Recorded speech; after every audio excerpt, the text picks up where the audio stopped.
I want to do some stuff on this. So anyway, feel free to be yourself, but I'm here to help you. Obviously, you're all educators. Many of you, if you are a CI, I guarantee you this class will benefit you. If you're teaching OBD2, I guarantee you this class will benefit you. Let's face it, it's amazing how many people still don't understand global OBD2 and what's in it between mode 9 and mode 6. Fabulous tool, great information, but there's goods and bads of everything. So basically the title of the workshop is Handling Incomplete Readiness Flags / Monitors. That is the one thing I am trying to change in this industry. Flags and monitors are different. You will see today, when you leave, and I still occasionally use the wrong word, but we're going to break this down into, I'm going to start like this at the bottom, and we're going to come to this with some case studies that are so simple to use that you will start in the driver's seat using this stuff when you have a vehicle that you can't get the flags to be complete. So, as we go through this, let's see what we're going to be doing today. Okay, I got to bump that down. One, it's a driver's seat diagnostic approach. Let's face it, today, everybody gets in the car with a scan tool. Everybody agree? You start with a scan tool. You're sitting in the seat of your pants. Why go any further? There's some wonderful information in your hand. Before you leave that car, before you start that car up, start there.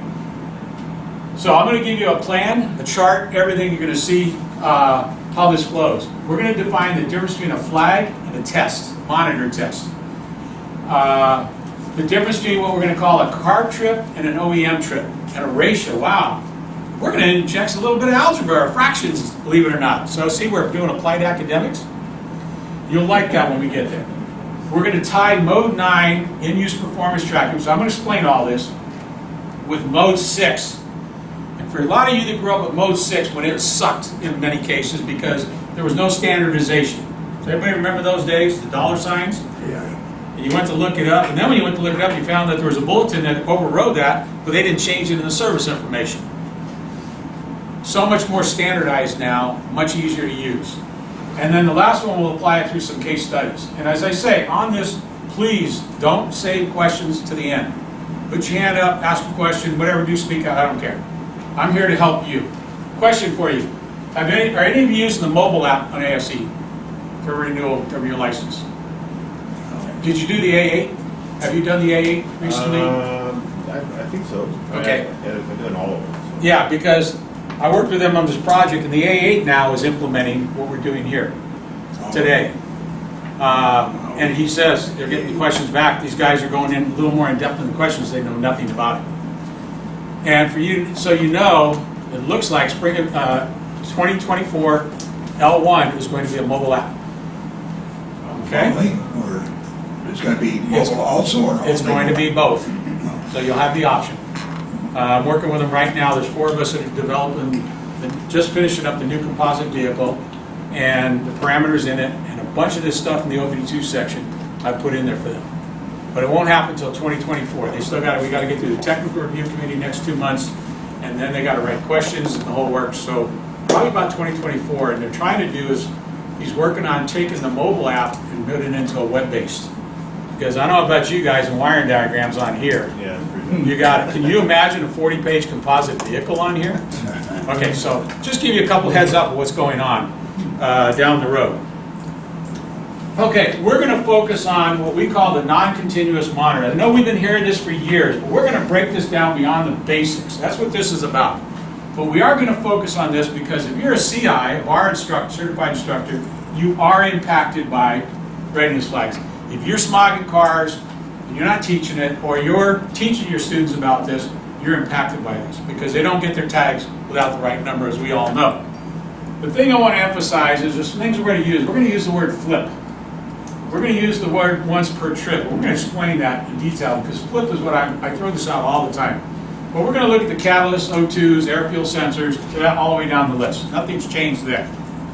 What I want to emphasize is, and I want you as instructors to understand, once per trip sounds like it only tests once per trip. Right here, and I'm going to show you with documentation. While a non-continuous monitor test can only flip to complete, the flag on the readiness flag says complete, once per trip, The test can run multiple times in the same key cycle if the PCM determines that the system is failing. So just because it runs once in a given trip does not mean that it can't run more. It can only switch from incomplete to complete or done this trip in the CAN cars once.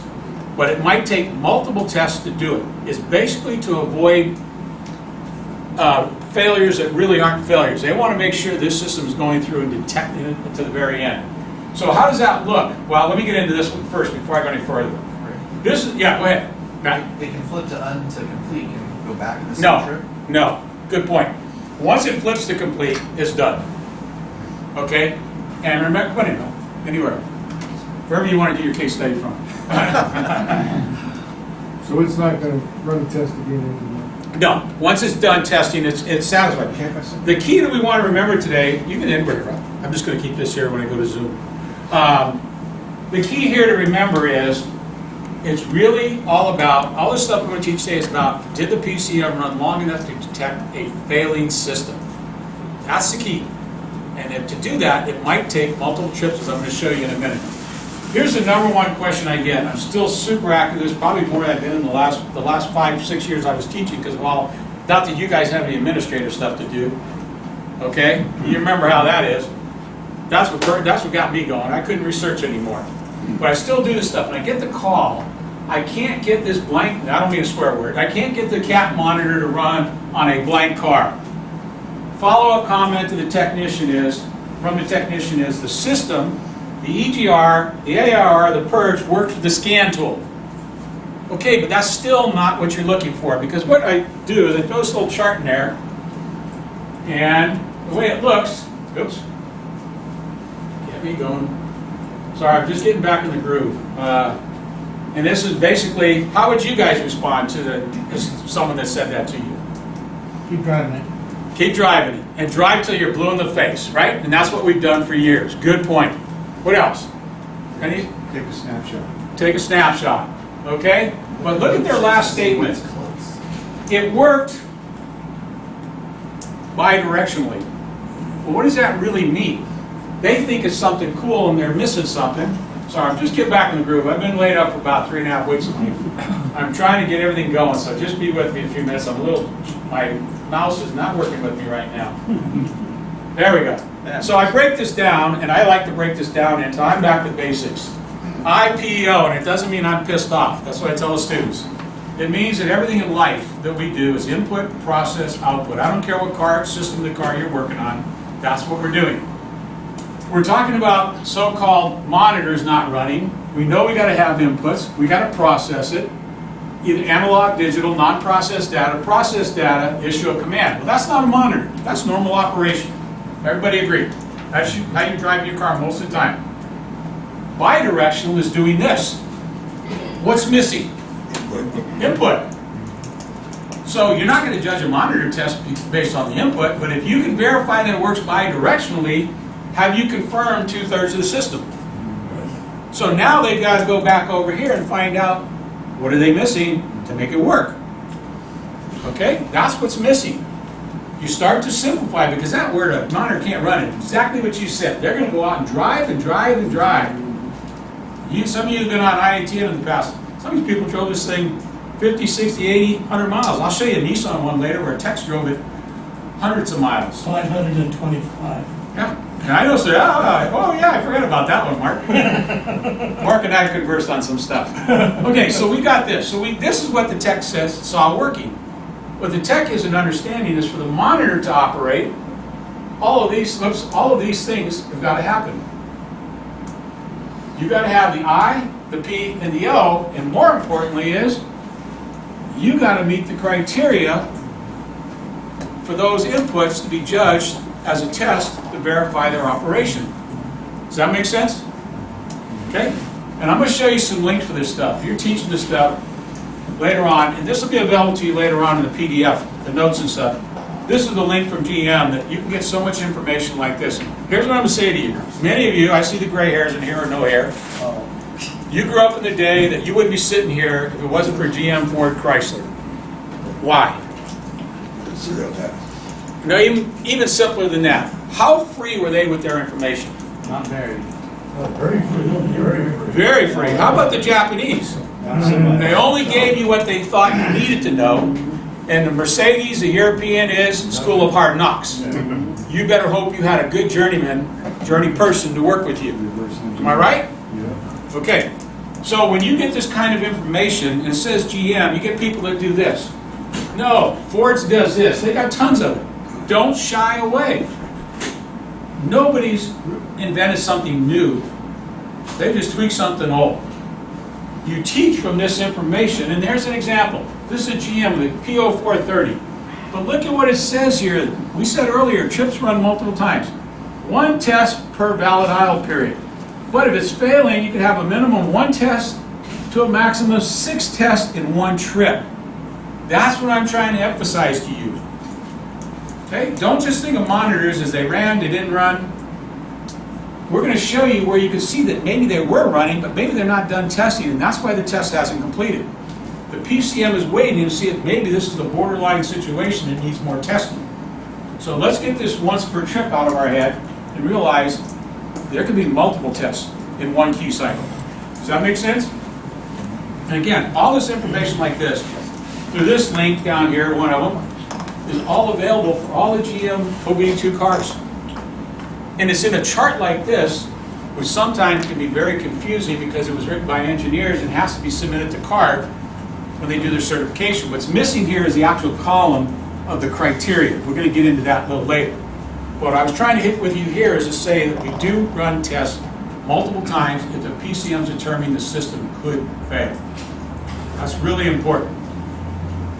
Okay, now this one I'll zoom a little bit for you guys in the back because I know it's not going to be easy to see. Now let's explain something. What you saw earlier on this chart right here, this one I'm purposely going back.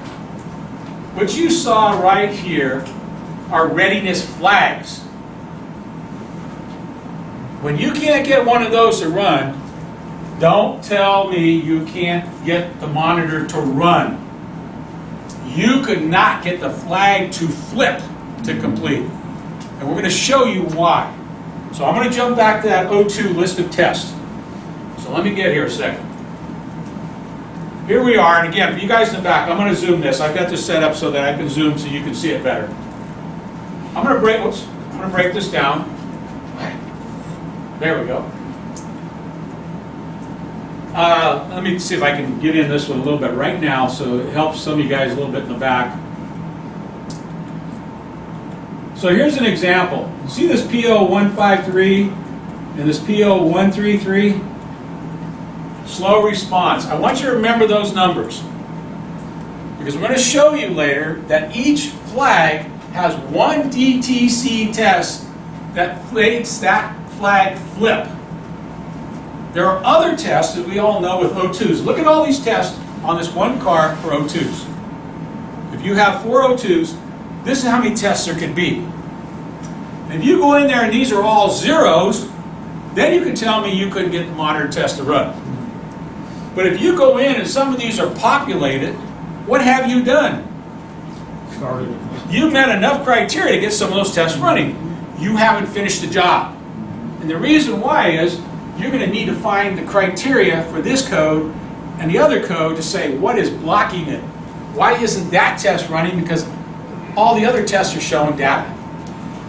I got a buddy in Illinois who's a repair guy at their centralized program. I get him now, and he's really good. He's taking video for me when he runs into these. And he'll go down the list in mode 6 and say, oh, there's only one incomplete. I know which one that matches up. PO133. I got to get that to run. Does anybody other than GM give you that information? Not that detailed. No, Ford does. Ford does. We're going to see today how you can apply it, because guess what? Everybody has a PO133 out there. Remember that. Okay? And look at the only test we're judging to be able to finish off the O2, the response, to flip the flag. The others are valid tests, but to flip the flag. So if I do this, let me shrink this a little bit a second and come back to it, and I'll highlight a couple more. And what we're going to show you today is you guys got to get out of the front O2s and start looking at the rear O2s. Many a times your blocker is going to be in the rear O2. delayed response. Delayed response. D-cell fuel cutoff. So we're going to show you case studies to support this, so bear with me. But this is one car and all the O2 tests possible. If many of those are populated, you were doing something right. Go ahead. Now, each one of those don't have a monitor test itself each. So you're talking about the 133 and it has a monitor run. But does each one of the other trouble codes have a monitor associated with that code? Perfect statement. Every DTC has a monitor test to go with it. That's what you want to remember. You'll get different DTCs than you will for, say, slow response, but you'll get DTCs. And that's why I love you using the chart that I showed you earlier, if you get into more detail, where you can see what it takes to do those. So good question. Every DTC has a matching monitor test to go with it. Okay? A matching monitor test to go with it. And we're going to show you what we call ghost monitors, which means it passed one test, so there's no need to do this other test. So stay with me on this one. Excellent question. We're gonna support all this, and if I haven't answered those questions in the end, you let me know. But I just want to show you, this is one car, 4 O2s, and these are all the possible tests. But the ones in the red are the only two that are going to flip the flag to complete. You will have done everything else, but there's that flag that you need to get done to get that car smog, and you can't get it to flip because you haven't done this test. Big difference than going in another direction. Okay. So let's move on from there. And here's another example. Some of you over the years have probably used Ford IDS. Ford was the best one ever for Mode 6 in their factory tool from day one. But here's what I want to show you. It says a monitor test is a specific test, and you're going to see this in the new L1 information. You're going to see this word defined, and you're going to see the word monitor test. You're going to be ahead of the game. Because a monitor test just means one test, one DTC. Readiness flag is the end result. Each one is capable, as you just asked, about setting a DTC. Okay? Readiness flags will require one or more monitor tests to complete. So here's an example. If I want to complete the O2 heater, I'm going to do heater current. In this case, I'm going to do 2 of them for the O2. I'm going to do a rich to lean and lean to rich response. There's 2 tests. Okay? If I come down here to the let's see, where am I down here? I'm on the rear O2. Look at this right here. Delayed response. Again, response for the rear one. Fuel cutoff. 1 test for that rear one. I'm going to, again, put this to a case study that would have cost this customer, had it not been a friend of the shop, probably $2,500. And he spent that before he called me, before he emailed me. And it needed no parts. Think about that one. Now down here, look at the catalytic converter. 1 test, and if there's something you can't see clear from the back, let me know, I can blow it up. 1 test switch ratio, rear to front switch ratio for the cat, and 1 test for the EGR stepper motor. Quick question. Are you stating that the heater current test goes with which monitor? That goes with the O2 heater monitor. That goes with the O2? Yeah. Okay. Okay, and in Ford's case, a lot of times, these 2 go hand in hand. If you don't get the O2 heater monitor to go, a lot of times on Ford, you won't get the O2 to go. But they are separate tests, though. Okay. And there's the little quirks of each manufacturer. There's more chairs up here, too, if you need them. Okay, what I want to show you here, though, is when we use that, wow, I can't get the monitor to run. Well, if one of these is populated, maybe we didn't just do the other one yet. So something you were doing was right. Again, remember, we're collecting this data from the driver's seat. That's the key. Okay, so we get it? You get an idea on this one? How do you know if it's multiple tests or 1 test? When we get to the DTCs, we're going to have a chart that's going to show you that. We're going to definitely get to that chart. Okay, so here's a little chart that I created. And I look, yeah, go ahead. Just for a second. There's something that came to my mind. I don't know how relevant this is, but you get that chart up there. When I go to look for stuff like that, all I see is not binary, but the Hexadecimal? hexadecimal. And you can't identify which. Oh yeah, which hold on to that. We're test coming to it that. Now remember in this class, we got to talk about 2 terms, or 2 word phrases. Pre-can, can. Pre-can, mode 6 was exactly what you're talking about. There was good, there was bad, there was ugly. Okay? That's being honest. Can, believe it or not, we standardized it. And I have the charts in here to show you. So if someone says to me, I got mid 01, 01, and it says 0, I said, oh, you have bank 1, sensor 1, response test that isn't done, because I know that. If he tells me, and he says he can't get the O2 to finish, I say, did you check 0581? He says, what do you mean? 0581 is the rear one. Okay, we're going to show you that. When you have these charts, you see these charts, you see how simple it is now. If that's pre-can, that's a nightmare. And we're going to get into that a little bit. If it's post-can, it's much more standardized. Better than even standard plumbing. You get my gist on this. Not that any of you go to Orchard 3 times or Ace 3 times to get that plumbing part you need, right? Now you got a box of extra parts and the wife wants you to take it back, so I might need it someday. With can, I guarantee you can take that across the board to every manufacturer. We'll get that. We have that chart in there. So the questions are valid. We're going to answer those for you. Okay, so here's a chart I created. First of all, you have incomplete readiness flag or flags. You start here. Obviously, that's what you're checking from the driver's seat. That's your main goal. Okay? We come over here if it's a 2008 or newer and check mode 9, which is called in-use performance monitor tracking. There should be another word in there. To see the frequency at which these flags or tests are running. We'll get into all of these in detail in just a minute. We come down this chart, perform a drive cycle or verification repair, and I put in the verification repair because how many of you truly can complete drive cycles? How many of you have dynos? If you got a dyno, you got much better chance. But on the road, the definition of a drive cycle ain't gonna happen. Okay, that's being honest. So you're right. Yeah. So you mentioned dyno. You have a preset load you put on your dyno? Yeah, well, if you're all using the Gen 2s now, you got to go into manual mode, put about 5 horsepower load, but don't start the timer once you lower the rollers. If you start the timer, it'll kick you out after a certain period of time. Just use 5 horsepower to begin with. Between 5 and 10 will work on every car out there. Okay, so we get done and you still have a flag incomplete. We're going to break these down. Mill is on, check for DTC. If DTC is present, check mode 6 data to see which test failed. It's a simple chart that you can follow and implement right away. It might lead you to a trouble tree. It might lead you to a TSB. We're going to use that later. If the mill is off, don't forget pending codes. We're stubborn. We're going to get it. We're going to keep driving the hell out of that thing. You should have checked pending codes 20 minutes ago. That pending code set 20 minutes ago and you kept driving it. You were done 20 minutes ago. Quick, would you specify where to find pending codes?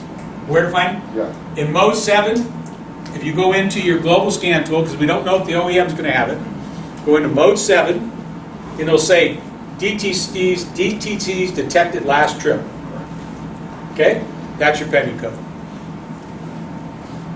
Now we go in, we won't have a freeze frame with this one. We're going to show you examples of this. If none are present, check for changes in mode 6. So let's say you cleared the memory and you're driving the car, nothing's happened, and you go into mode 6 and you see some numbers have gone from 0, and I'll explain that, we get here in a minute, to some number. What do you know happened? A test ran. You're on the right track. If nothing's changed, then you haven't achieved any of your objective yet. If the mill is off and no pending DTCs, but mode 6 has changed, you might just need to keep driving it because it might take multiple trips. How many of you give one test as a final exam and that's a grade? Really? Mr. ASC here. I'm kidding. What do you usually do? You get multiple tests. Are some of you so kind that you get rid of the highest and the lowest and average out the middle? Well, remember that. That's what the PCM is doing. So when it gets into an averaging mode, typically of 6 tests, that's what it's doing. It's filtering it to get the best average. So you might be in an averaging mode where it's saying, hey, more time is needed. So we're going to show you. We're going to back all these up. Okay, so here we go. Now you got to put your brain to that. This is the first approach. You scan the vehicle and you see this. What do you think? Illegal software. Okay, he said illegal software. What else? Anything else? He's dead on. This vehicle should be supported. So chances are someone has tampered with the software. They went in and got their aftermarket tuner And I tell you this as an instructor, least expensive investment you can make to teach this stuff is go out and buy HP tuner for $300. Hook it up, it works on all OBD2 cars, and it will get you into this kind of information on that OBD2 car. This is what's in the computer's brain. So this particular car did not have EGR, so the manufacturer disabled it. But all the other ones are enabled. Well, guess what happened to this car? Somebody went in and manually disabled it. Okay, this is how it's done. Now they're tightening up on that part. Yeah, they're tightening up on it where cars is coming down on them where they're not allowed to do this anymore. But there are some aftermarket tuners out there like the Elite and a few others that are pretty clever. But that's how it got flipped. Can they go in there and change the pass-fail standards and make it like a real Yes. easy to pass so the monitors run? No, very no, easily? those standards aren't in there like that. Good point. He asked if you could go in and change pass-fail standards so they're easier to run. No, they don't allow you to do that. What they do is set up parameters for other sensors and stuff for tripping the codes. You can do some fuel trim settings. You can actually watch fuel trim and how much you've driven in fuel trim cells. This is an absolutely phenomenal teaching tool. I'm telling you right now, for $300 if you got it in your budget, get one and play with it. You can even download it for free. hptuner.com. Download their software for free. They give you files to play with, and you can go in and see what the tuners are playing with, and you can see the parameters in these cars they've collected from. It's really cool. And it really lets you see it. If you like field trim on your scan tool, and maybe you liked it on Bernie's eScan tool, this is even better. Because it will show you how many times you drove into a particular cell, what the field trim was in that cell. And it isn't just instantaneous, it's for the whole trip. And if you come out and go back in, it retains what it had. What's the difference in the free version and the $300 version? Oh, the free version, you don't get the information from the vehicle. Oh, okay. So I asked what's the difference between the free version. It's the software teaches you to play with it. Oh, okay. The tuner allows you to collect from it, but until you're on one of your school cars, don't change anything. I got it. Okay? That's HP2 hptuner.com. And there's an MP4 or something out there. I forgot the number designation. But somebody's gone in and tampered with this. What are we doing on smog inspection now? Checking for the tamper. Modified software. Before that, they used data check fail. That was what was part of the OBD2 information was tampered with, so there were data check fails. Then last year and a half now, July 1st, 2021, we went to modified software. Now we're comparing, but how are we going to check this? We're going to get into that. Mode 9. Go ahead. On the previous slide, Yeah. I'm just curious. The threshold, is that based on lambda? The which one now? The threshold, the Richmond threshold, is that based on lambda? Yeah. Okay. Yeah. Remember, everything in CAN is typically using lambda. Okay, where we wouldn't have seen that pre-CAN on most cars. Yes. Right. And that's, you look at, now remember, this is the highest and lowest it can report. Right. We know for lambda, we want to squeeze that window down to plus or minus 2, right? Correct. Okay? 0.2, I should say. There's another chair up here if you want. Who? If anybody did not get certificates. Okay, if anybody at the end needs a certificate, we have some blank ones here. So, what I'm saying to you as instructors, just go get the software for free and play with it. You'll be amazed at what you'll learn right there. And if you got a couple newer cars with CDNs we're going to talk about, you're willing to play with them on your car because you're never going to worry about smogging them, play with those too. Okay, so mode 9 is the verifier.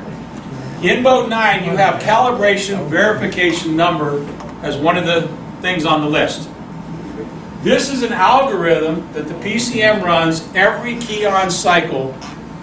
Who goes back to bar 84 days? Anybody in here? Does anybody remember Sun machines? They came up with a checksum error and your machine was dead in the water and you couldn't use it? Your 11th digit of a VIN is a checksum to make sure nobody's tampered with the numbers. Well, this is a checksum for the software to make sure that that emission package has not been tampered with. Which one, the CVN or? The CVN. And I'm going to show you this in more detail on another slide. Every part number. So every Camaro out there has a, let's just say a 3.6. I'm just going to pick a number. If there's 200,000 of them, they all have the same powertrain part number, and they have the same matching verification number. If you start tampering with those numbers in there, This will increment, change, be altered to where now BAR has been collecting that for years. Okay? That's where we get modified software from. Some of their information comes from from the OEMs. Some of it's just from their huge database. So light vehicles, remember what STAR is, right? Same make, model, year, da-da-da-da-da. Well, throw CVN in there too. We won't get into all that right now, but this is the verification to make sure that somebody hasn't tampered with that emissions package. Is that working by looking at the size of the program, and if they change it, the size changes and that can change? It could be. I've never gotten an answer on that. He asked if that could be based on the size of the program. It could be. It could be the numbers that are run in there. That I don't know. I don't have an answer for you on that one. I've never been able to have any engineer to be able to ask that too. But the trick is, you have to be careful too, is there are some aftermarket tuners that can rewrite these. They were until recently. But some of the manufacturers are smart. They store the original one like in the body control module. So when the key comes on and they don't match up, ECM's, the manufacturer's not real happy. Okay, so let's take a little bit more. How do we get there? Here's another link to use. And this is this will get you to the GM site with a VIN number. Remember, you're teaching this. You're not teaching GM. You're teaching a process. Take the VIN number, and on this GM, it shows me every control reprogrammable module I can have on that vehicle. List them for me. Then I can go in and pick the module I want to look at. All right. Come on. And I want to pick the operating system one. I'm going to put this, if time allows, I have one in the case study. We had a Camaro from Oregon that we had to do this whole thing on. And it just shows it to it beautifully. It shows you the latest software in the vehicle, what the updates are. So that you know that 3422 is the latest one. Here's the fix. Now again, you're not going to get this from other manufacturers. But if you're teaching Toyota, they've got the same thing. You just don't get to see it. But you understand the process of how it happened. So this is the softwares for this vehicle. This is the one that should be in there. And this one will have this CVN. This one will have this CVN. And if there's 2,000 of these part numbers, they're going to have the same CVN number. And if you reprogram it, what do they give you with that reprogram? A new part number, and there's a matching CVN to go with it.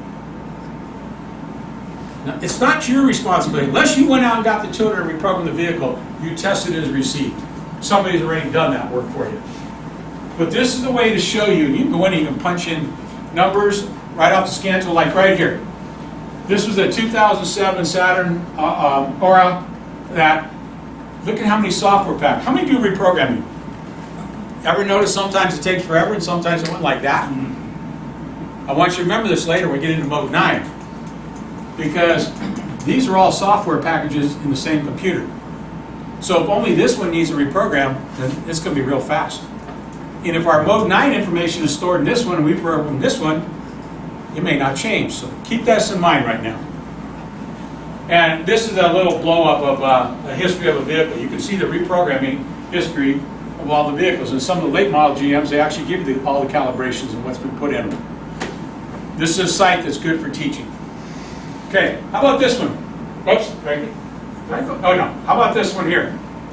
Look this one over. You're scanning the vehicle from the driver's seat. This is what you find on your first box of my chart. Just disconnected the battery or just cleared codes? Battery got disconnected, codes got cleared. What else? A couple more. Oh yeah, good point. Nate had a good point. It may have been driven, they haven't run yet. Good point. So 2 more beyond that. I'm just thinking weak battery may crank it so the voltage drops. Yeah, that could be. Absolutely. You said you did reprogramming. What if you just reprogrammed the vehicle? Yeah. Okay? And the one you never think about, nobody's ever had any problems with long-term memory fuses or fusible links, have you?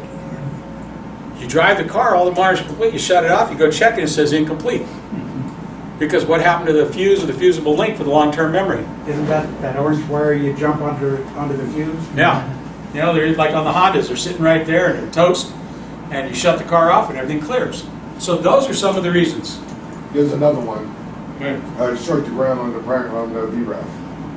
Yeah, you could do it. Pull the 5-volt reference down? Yeah, that could be. But how about those first ones? Would those be pretty common ones to check? Battery voltage, clearing, loss of memory, reprogramming. I'm not going to put reprogramming on top of the list, but it's thought. Okay, how about this one? Can you guys see that one okay? Try to make it as big as I could for the room. The only ones, do you take a different path with this one? How many are incomplete? It's one. Is that a different path than this? This is no success, right? This is saying, there's the one. Is that a butt kicker possibly? Is that time consuming possibly? There's a couple more seats over here. You can pull a chair out if you need to. Does everybody get what I'm getting at? Is there a different course of action? Nate said earlier on this one, maybe you just haven't driven enough. This one over here has been driven, but I got that one butt kicker that's probably going to cost me some time and money. How can they complete a CAT with a Easy. I'm going to show it to you. incomplete Oh, that's a question I'm going to hopefully, no one's ever going to ask again. We're going to answer that today, Mark. I've got a video of it, and I want nobody to leave here saying, this is it. Now, I'm going to tell you, the CAT is done 99% of the time, you'll get the O2 to finish. But I have one case study that's true, and I have one case study that's not true. So we got to get to those. Good question. This always comes up. How can I complete this without completing that? Does the O2 have one or multiple tests? Multiple. Well, guess what? The ones for the catalytic converter were done and they're happy, but the PCM hasn't finished. Remember, I always say this, PCM's dumb. It's a program. Well, let's see. X, Y, and Z are done. Oh, it's time to test the CAT. Those 3 tests allowed me to test the CAT. Now I'm going to go back later and finish testing the O2 because I had what I needed to test the CAT. And I'll show it to you in a little older video I have that works great. Okay, so we're going to focus on this one now. So we're going to introduce this to you today. It's called In-Use Performance Monitor Tracking.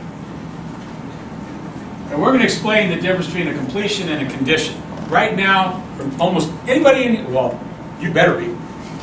You took my class. Anybody seen these terms, familiar with them? Okay. A little bit. Okay, we're going to ask you some questions later. We're going to ask you all. This is the hidden gem. And there are flaws in it, but it's a hidden gem. And he and I have been working on, he's been helping me with some Hondas. We've been going back and forth helping each other. And it's amazing what it does when you get down to that one monitor flag that's kicking your butt. This is a great starting point because you get to see a history. A history now, remember. So we're going to explain cycles, monitoring conditions, and all this. We're going to see that this card obviously doesn't have a Cat 2. But we're going to turn these into ratios that the state uses. How many of you had problems with your, how many remember in 2012 when Barr said no more cars can be passed unless the monitors are complete? How many of those vehicles had exemptions for many years until 2012? Nissan Max. So what happened to a lot of those Volvos and stuff? What happened to those cars? Park it or fix it. Well, guess what? The manufacturer's out of warranty, so guess what they say? I'm not issuing a fix. Okay? There was no quality control check. So this is going to be a quality control check that the monitors are running frequently enough to detect the failures. We'll get into that a little bit more. So keep these numbers in mind. You're going to see them as we go along.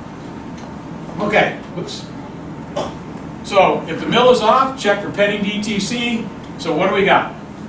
We got a pending DTC PO 420, not complete. Now remember, it means not complete means we haven't finished testing yet. Pending means we haven't finished testing yet. And here's the Mode 6 data for this vehicle. All you got to know is the max is 16, we're over it.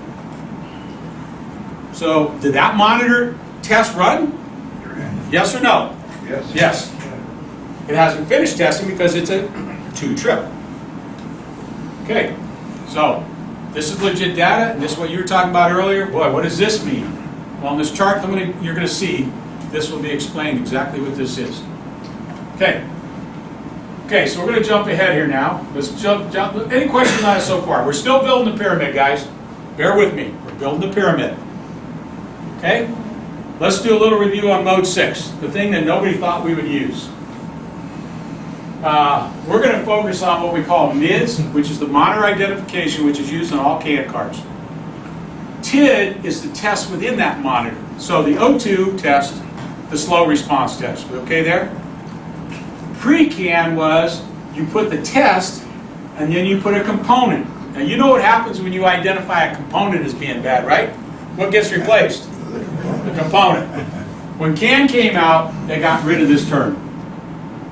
So this is a standardized one. This is not standardized. Manufacturers can test any way they want within that monitor, within that flag. Each one's different. That's what's harder. Okay? Hexadecimal. Every car works in hexadecimal. Believe me, the PCM doesn't say catalytic converter.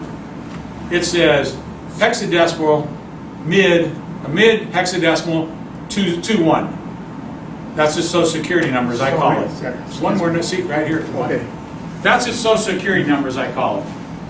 Ever gone to an event and you got two people sitting in the same seat with the same ticket? You can't have it. Doesn't work. Well, the same with the PCM. Every test, every component got to be identified with a hexadecimal number. But we couldn't do anything with it. Then we went to raw data, which is just decimal, and that was about it. Then we went to manufacturer converted data, which is what everything CAN is doing. It's converted out to volts, amps, percentage, da-da-da-da-da-da. We get a test value. We get a test result. We're going to put all this to work, and we get a test limit. So what does that mean? This example, if you picked it up in your scan tool, this is the beauty of CAN. When the memory has been cleared, the test hasn't run, look at all the zeros. That is an absolute, take it to the bank, the test is not run. The memory's been cleared, test is not run. I'll explain you two reasons it can stay that way when we get there. Look at the unit value. It's in PSI. Look at the old pre-CAN cars. You don't know if this unit value is real or not.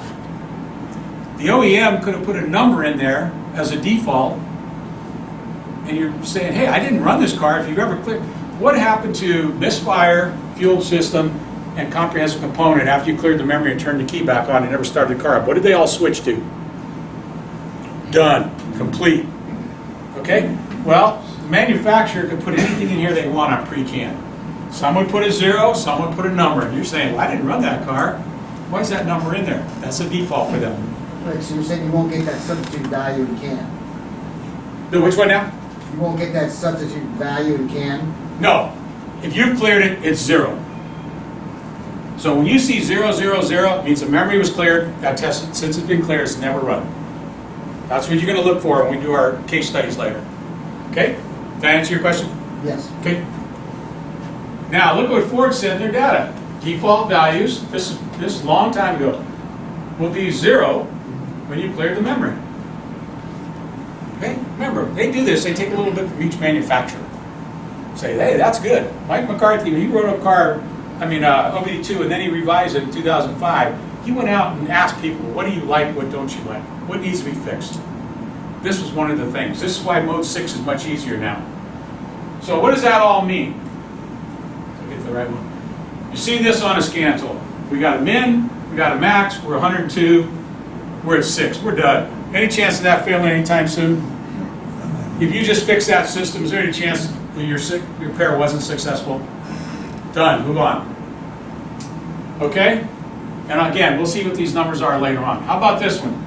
This is the way I like to explain it to people. How many have ever been told, wow, my car passed the smog test, but the mill's on because the cats are bad? Anybody have that? It exists, it's real. Passed the tailpipe, but failed for the cat.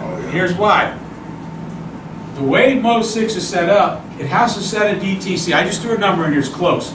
Cats are typically between 65 and 75%. When they're 60 to 75% gone, they have to set a DTC. Well, guess what? They're not totally gone.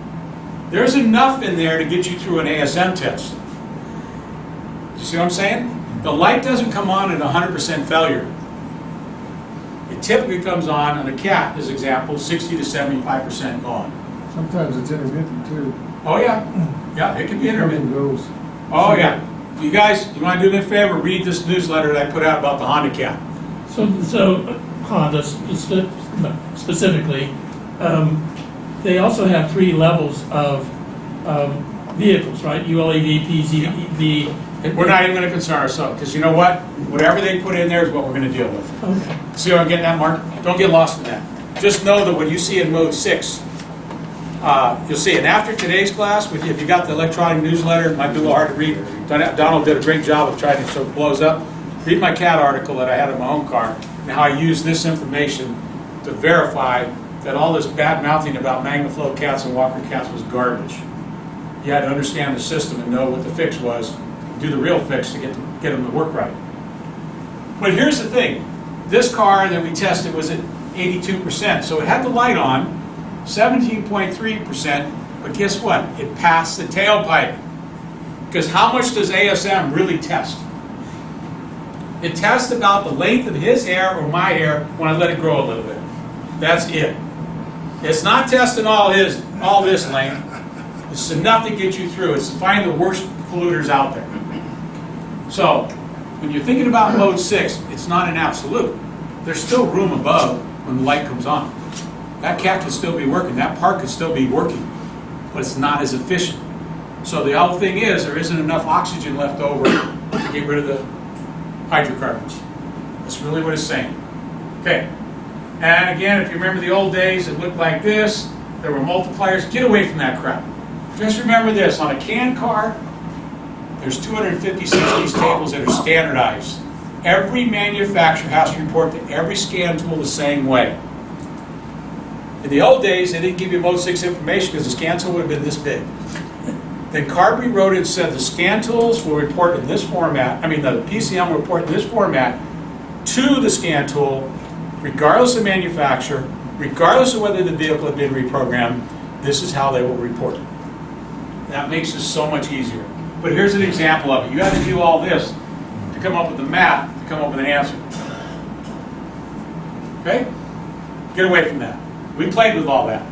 Just help. And some of you, anybody go back to the NACAT day of Queen Mary?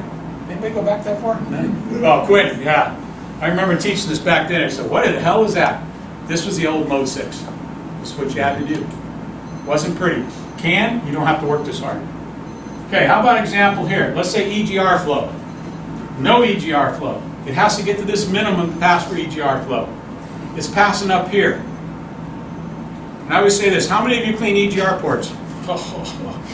How well do you clean them? As well as they pay. All right? Uh-huh. So when they pay not very well, you probably clean them to here. So what might happen 2 weeks later? You get my point? It might fail. What happens when you take everything down and you clean it? Where do they pass? Up here somewhere. That's what mode 6 is telling you. Don't get lost in all the gibberish of it. Use it as a guide. And I just want these little charts to show you. Now, the thing that's changed over the last number of years is they've gone to more of them having mins and maxes. So there's a high and a low. We didn't have that in the beginning. Now we're seeing more ranges. So pay attention to that too when you're looking at this. And you can see this one's sitting not exactly in the middle, but it's well away from the high. We're done with this one. We're not going to worry about it. Okay. And this was the old one. I can tell you right. Anyone know what this vehicle was? Who this was? It's a Ford. Guess what? It's a Toyota with one cat. That was a cat. 4 evap, 3 heaters, and 1 EGR. Say, why do you know that? Because we had a lot of them. Don't have to worry about that anymore. These will all be standardized numbers regardless of the manufacturer. Okay. And here's the little chart I was telling you about. I'll blow this one up a little bit. Sorry. My finger's going here. One more back. Let me blow this one up. This is the standardized chart for CAN. I'm going to focus on the O2 one for a minute because that's where we're going to be focusing our attention. Guys, take this to the bank. 0-1 on the O2s is always sensor 1, bank 1, sensor 1. 0-2 is always going to be bank 1, sensor 2. This is a standardized chart. Okay, and by the way, there's going to email at the end. If you want to get the PDF file, the notes, the slides, you can get that from me. You can email me. I'll send that to you. All the way down. And they built in for others, which a lot of us don't deal with. But the point here being is, It's all standardized. Look at the catalytic converter here. Every cat in the marketplace is 2.1, 2.2, 2.3, 2.4. I don't care what manufacturer. So if I look at a mode 6 that says mid 2.1, I know I'm talking bank 1 cent, a cat mode. 2.2, bank 2, cat 2. Don't care about the manufacturer. What is that back 3 and back 4? Which one now? At the top, back to the top. Bank 3 and 4. Yeah. I think some of this is built in for diesels. Mustangs. Yeah, Mustangs. They're just looking at future. What they try to do is populate as many of them as what they can see coming down the road or what might be out there with more sensors on some of the diesels and stuff. But that's what it's for. Okay, and then look at your EGRs. 3.1 to 3.4. VVTs, 3.5s on down, EVAP. Our heaters. All our heaters are going to be the 4 series. Okay, see how that works? Much easier if you ever taught mode 6 or try to use it. This is much easier. And unfortunately, the scan tools don't always give you the actual name of the test. We'll see that as we go through. And again, more heater test, no heated cats, secondary air, fuel system, and the best one that everybody should be using. Let's get one. The best one that everybody should be using is this one right here.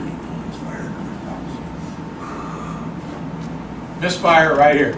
And don't use them as cylinder 1, cylinder 2. This is hexadecimal. It's not identifying cylinder. A2 is cylinder 1. And on down the list. And the beauty of it is there's 2 per misfire. Average of the last 10 drive cycles and the current one is the other one. 2 what? Two numbers, 2 results per mid. So on this one here, I'll get last 10 drive cycles, they call it. It's an average. And I'll get the most current one. Now the beauty of this is you don't have to have had a DTC for that number increment. So let me ask you this, would you have the car towed in no starter? It's happened 4 times in the last 2 weeks, but it's not happening now, but I'm in to see it. Which do you want, the no starter that's not happening now, but it's happened 4 times in the last 2 weeks? Come on. You want the no start. Okay. Well, when the light's on, you got more of a clue, but what if you got the annoying little misfire that's not tripping the light, and you can go in and see a history over the last 10 drive cycles and see that cylinder had a count. Remember, we haven't left the driver's seat yet. You haven't left the seat of your pants here yet. You haven't left the driver's seat yet. This is all available to you. Okay? We haven't even touched the new stuff yet. I have a quick question. Yeah. So this list that you have on the screen does not pertain to any particular vehicle. It's just a list of standardized bids. You got it. Okay. This, take to the bank. When you have this, take it to the bank. You should be teaching this. And we're going to apply this later, I promise you. Okay, so we haven't talked about this one yet, in-use performance tracking. But look at the one on the left, what you've learned today. What hasn't happened on the left? Chances are what hasn't happened? Hasn't run. I've got nothing been populated here. What about on this side? God damn. That's run. Started. 2 of them have run. But what about the bottom? Hasn't reached the. So you guys see the bottom back there okay? I know you're looking over some heads there. The bottom one hasn't been populated. That could be your blocker right there, guys. So you can't tell me in this car, monitor tests haven't run. Have they run? Yes. Has this test run? No. So keep that in mind. We're going to start getting in the nitty-gritty of it here shortly. And again, I just threw the Ford one in here again to show you how it populates stuff. And we're going to show you later on what it's going to mean if you see some zeros in here and some of the tests have run. So that only populates the min-max when it actually runs the test? Yep. That's the beauty of it. Just remember, if there's zeros, the test hasn't run. Now, the minimum could stay at 0 and there could be a number for the max, but there will be a test result. There's a difference. So Ford did a nice job on theirs over the years. Okay, so we're going to do this. Oh, here's a good one. Look at the bottom one real quick. We're going to talk about this, but we don't know if this test hasn't run, or maybe that's the result. But I'd say it hasn't run because what don't we have? We don't even have a parameter over here. So that VBT test is not run. Okay, that's how you're going to break it down. We'll apply these in a few minutes. You'll see what I'm talking about. Okay.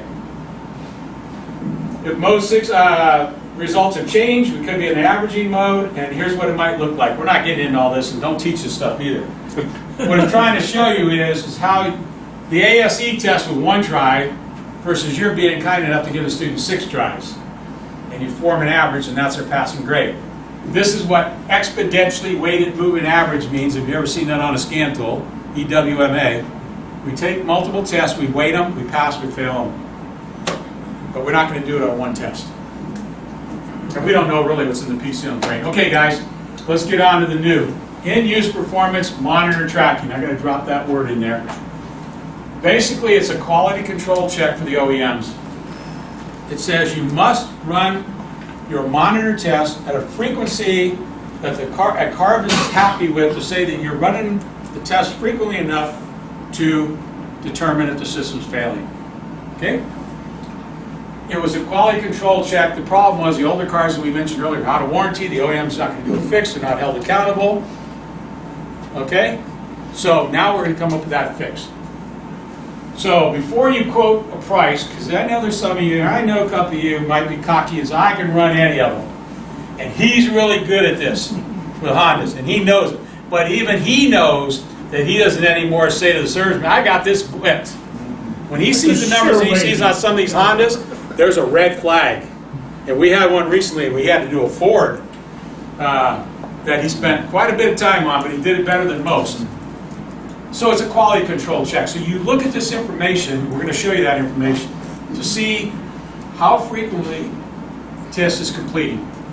Whoa, big difference. We didn't have that before. We just said it doesn't run. We don't know when it ran, but it's kicking our butts. It can tell us what kind of vehicle it does. Is it Mrs. Jones driving around town, going to church, going to the store, doesn't get on the freeway? Is it a stop-start type vehicle? Okay? Has it been reflashed? We're going to look at all those cases today. And there's a standard the CARB puts out that's not super important, but it's a guide, and I'll show you. Okay, what's the fraction? What's the numerator of fraction? Come on, applied academics here. Top number, right? Okay. How about denominator? Bottom number. And how do we get the ratio? Good, that's all you need to know about mode 9. We're done. Now let's put this to use. I threw this in for you guys if someone says we don't do applied academics. The hell we don't. We're going to apply that now. You ever see this on a scan tool and you see the word completion? That is called the numerator. That is the OEM completions, the enable criteria established by the OEM. So this car has met the OEM criteria, enable criteria, 1,675 times. But we don't know something here. We don't know a ratio. We don't know how good that is because what don't we have? We don't have a denominator. We just know that one bank ran this and one bank ran that, and you can see the difference. And we'll get into this one in a little bit. How about this one? The bottom one called conditions. That's the denominator. That is established by the Air Resources Board. It has nothing to do with the OEM. You're going to leave here understanding this better than anybody ever. When you think of this, you think of CARB setting up a basic criteria to say, I want to judge the OEMs. If you've driven your vehicle this way, this percentage of time, you should have been able to complete these flags. If you're not doing that, and we do a quality check or we get our smog information from BAR and find out that these vehicles are coming in a low ratio, we're going to call you in. You might have to issue a new part, you might have to issue a reflash. But it's a quality control check. Yeah, but we don't check it for 8 years. Well, yeah, but they do in El Monte. CARB does do, around the state, they do pull vehicles in, but you are 100% right. Just like the CVNs and stuff too. Exactly. Good point, Mark. Okay, so this is the bottom number. This is CARB's definition of a trip. The OEM ones, we know that varies all over the board. That's the top number. The bottom one says it pertains to these sensors, these flags, total runtime greater than 10 minutes. Total runtime above 25 miles an hour, it's cumulative, 5 minutes. I'm going to show this to you. And one idle trip. If they achieve that, they click off the bottom number. Now they have a ratio that they have to meet. If you're above 8,000, you're under 8,000 feet, test will run. If you exceed 8,000 feet, monitors are suspended. If ambient temperature is below 20, tests are suspended. Vehicles, hybrid vehicles is cumulative runtime, greater than 10 seconds. And then, there's two other ones in here. Again, we're just playing with names right now. We're going to look at numbers here shortly. Secondary air, for it to increment the bottom number, it's got to have a 10-second commanded on signal. So this number is going to definitely be lower than a lot of the others. EVAP has to have 10-degree differential between IAT, ECT, and between those temperatures to be charged and trip. Okay? Now what does this all mean? Here's what it means. Take a look here. There it is. There's the drive cycle. The carb established for the bottom one. The bottom number. And if you meet this criteria, the carb meets that criteria, the bottom number clicks off. Now we can develop a ratio, find out how well they're doing. So this is also called the universal drive cycle. And if any of you deal with permanent DTCs, try using this. It's a good starting point. If you run this, some of the permanent DTCs will be clear. So this will go pretty much on my percentage. Yeah, this is the carb number. This is the carb definition of a trip. Now let's show you that in a little more detail. Here it is with those three things we were just talking about. Total time, 10 minutes. Everybody see that? 30-second idle period. Look at this. The answer is no. Later on, what happened? We got a 30-second idle period. It's met. 25 miles an hour or higher. Once we get above 25 miles an hour, it adds up this time here. It says we need at least 5 minutes. If you meet those things, you get charged a trip. So if your top number is not going up, there could be a number of reasons why, which we're going to get into. So now you're going to see the first ones to see this one. Never use this in the class yet. This is the actual trip while it's running. I'm going to condense it down. We're not going to watch it for 10 minutes. Here's the 10-minute timer. It's already running. We haven't moved the vehicle yet. What happened right over here? Vehicle's above 25 miles an hour because what's starting to happen? Okay, but it hasn't idled yet. So just keep watching. It's going to jump ahead here. I want to shrink the time down on this. And I'll pause it if needed. Just bear with me. First time I've used this for a class. And it's taking what you just saw on a graph and put it in real time. So we're definitely still running, but we must be sitting. We're not stopped. We're not at idle, but we're under 25 miles an hour. So just run it a little longer here, and then it's going to jump ahead. Get that off the screen. It's annoying. Okay. I'm going to take a couple excerpts out of this, so just beware of. So we're probably cruising around 1 mile to 24 miles an hour here. Look at what happened over there now. What speed do we just exceed? 25. 25 miles an hour. So this little timer's going up. Total run time is going up. We haven't idled yet. What happened to the 25 miles an hour down there? We dropped below. So I think I'm going to go to 2 minutes here. What happened? They went back up over 25 miles an hour. It's starting to add up again. Now, 2 minutes, I think it's 2 minutes. I'm going to jump ahead and watch what happens to the time. Otherwise, we'll be here forever. Okay. And I may even condense this down a little bit more, but it's the first time I've used this one. Now we're at idle. Yeah, look at what happened right here. Now we got an idle period going on. So keep watching. Watch the idle one for now.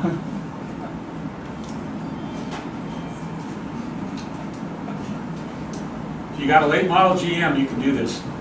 This is off a late model GM. It's on the OEM side under inspection and maintenance. Get ready. Now watch what's going to happen. Idle's met. Now we're waiting for the 5 minutes here and the 10 minutes there. Then they get charged a carb trip. So it's going to jump ahead here again. Just bear with me. I just made this up before I came down. Threw it in the slide yesterday morning, or yesterday afternoon. So we met the idle. Now we're, guess what? Cruising above 25 miles an hour again.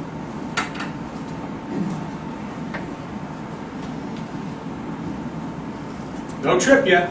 The bottom number is not going up because we haven't met the criteria yet. Hang in just a little bit longer, and then we're going to jump. idle timer has to be 30 seconds, continuous. Yeah, that's because it's complete is why it went to 0. Yep, it's done. I think I switched it to 6 minutes, but I'm not positive. At least I just made this up. There we go. Now notice, what do we need here? Another 30 seconds. This is to change the bottom number. The top one we know, that's the OEM enable criteria. Get ready. I told you I was surprised for you. Okay, get ready. This is what it takes to increment the bottom number. We need, counting down, it's going to change here shortly.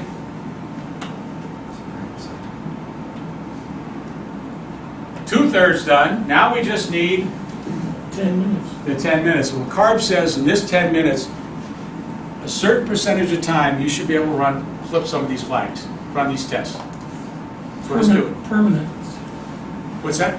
Permanent DTCs? Actually, this will clear some permanent DTCs, but here's the problem. You may not be able to just in and out at 25 miles an hour up and down. That pattern I showed you will work for some of them. You got to stay with the pattern. You can't be in and out. Okay, get ready. We will be done with this, and then we'll move on. This is the best I can show you the bottom number.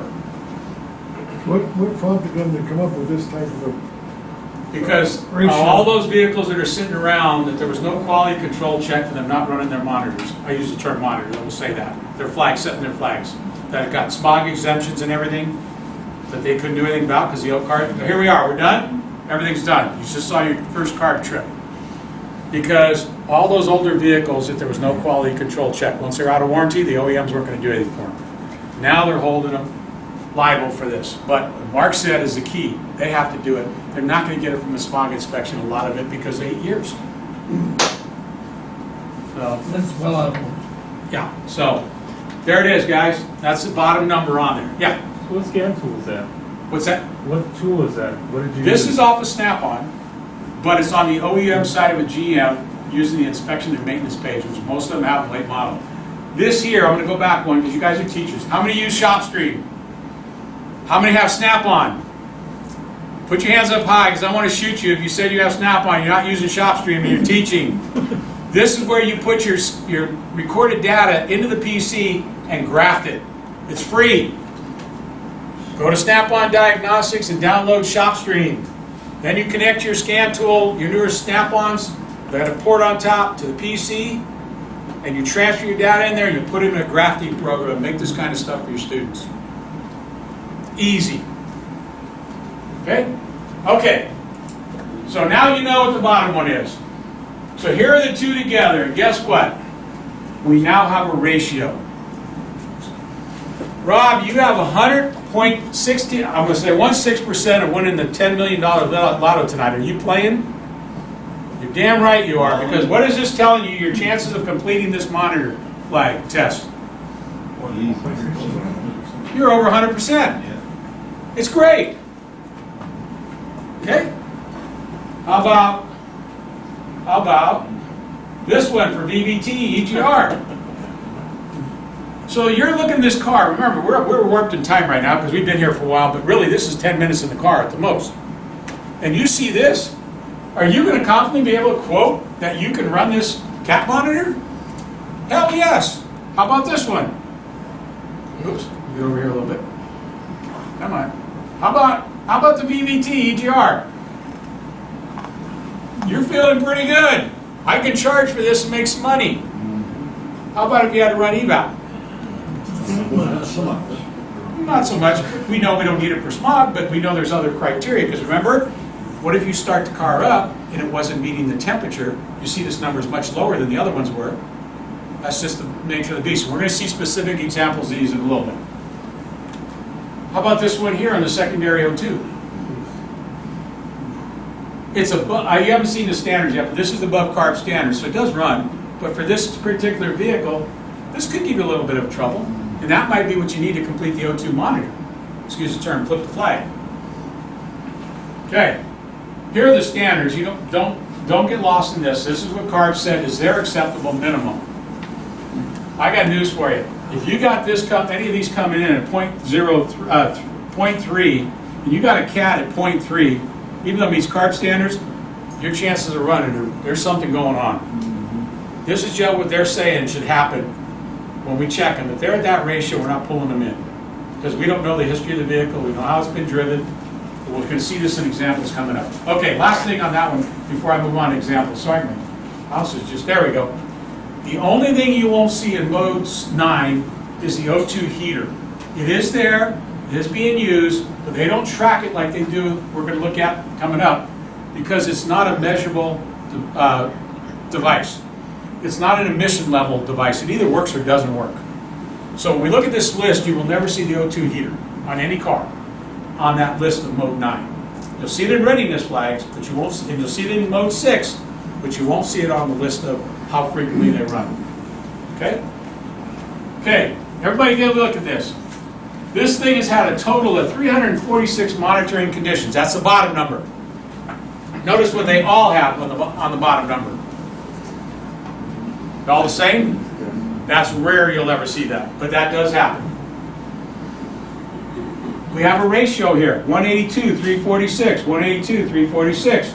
Maybe a question mark. We're going to look at this vehicle later to see what's going on. How about running the O2 on this one? What do you think? You charging? Making money? Absolutely. How about the, what are we, secondary O2s? How are those doing? 346, 523, 522? I'm feeling real good about that. Remember when we get to this one later. Okay. Why is it really sensitive to you? Just switch it out. That's not going to be as sensitive. I think it's just my energy level. Squeezing it too much. Yeah, okay. Now, I may have to zoom this for you guys in the back. But this was a Toyota Sienna. And I'm going to get down here a second. And what we did is we recorded it before we drove it. And you can see, any problems on any of these jump out at you? How the ratios look from what you've learned already. Even EVAPs at what, 70+%? Any red flags there for you? Is that feeling pretty good about that one? So we drive the vehicle, and here's the thing you want to remember with mode 9. When you shut it down, wait about 20 seconds, turn the key back on, and then watch, it will increment then. It will not increment live. All of those numbers incremented by 1. So what do we know happened on the last trip to all those tests? They ran, and since there's no pending DTCs, they passed. So when you say you couldn't get it to run, and you remember the old days to see if a test ran, what did you have to do to the status of the monitors?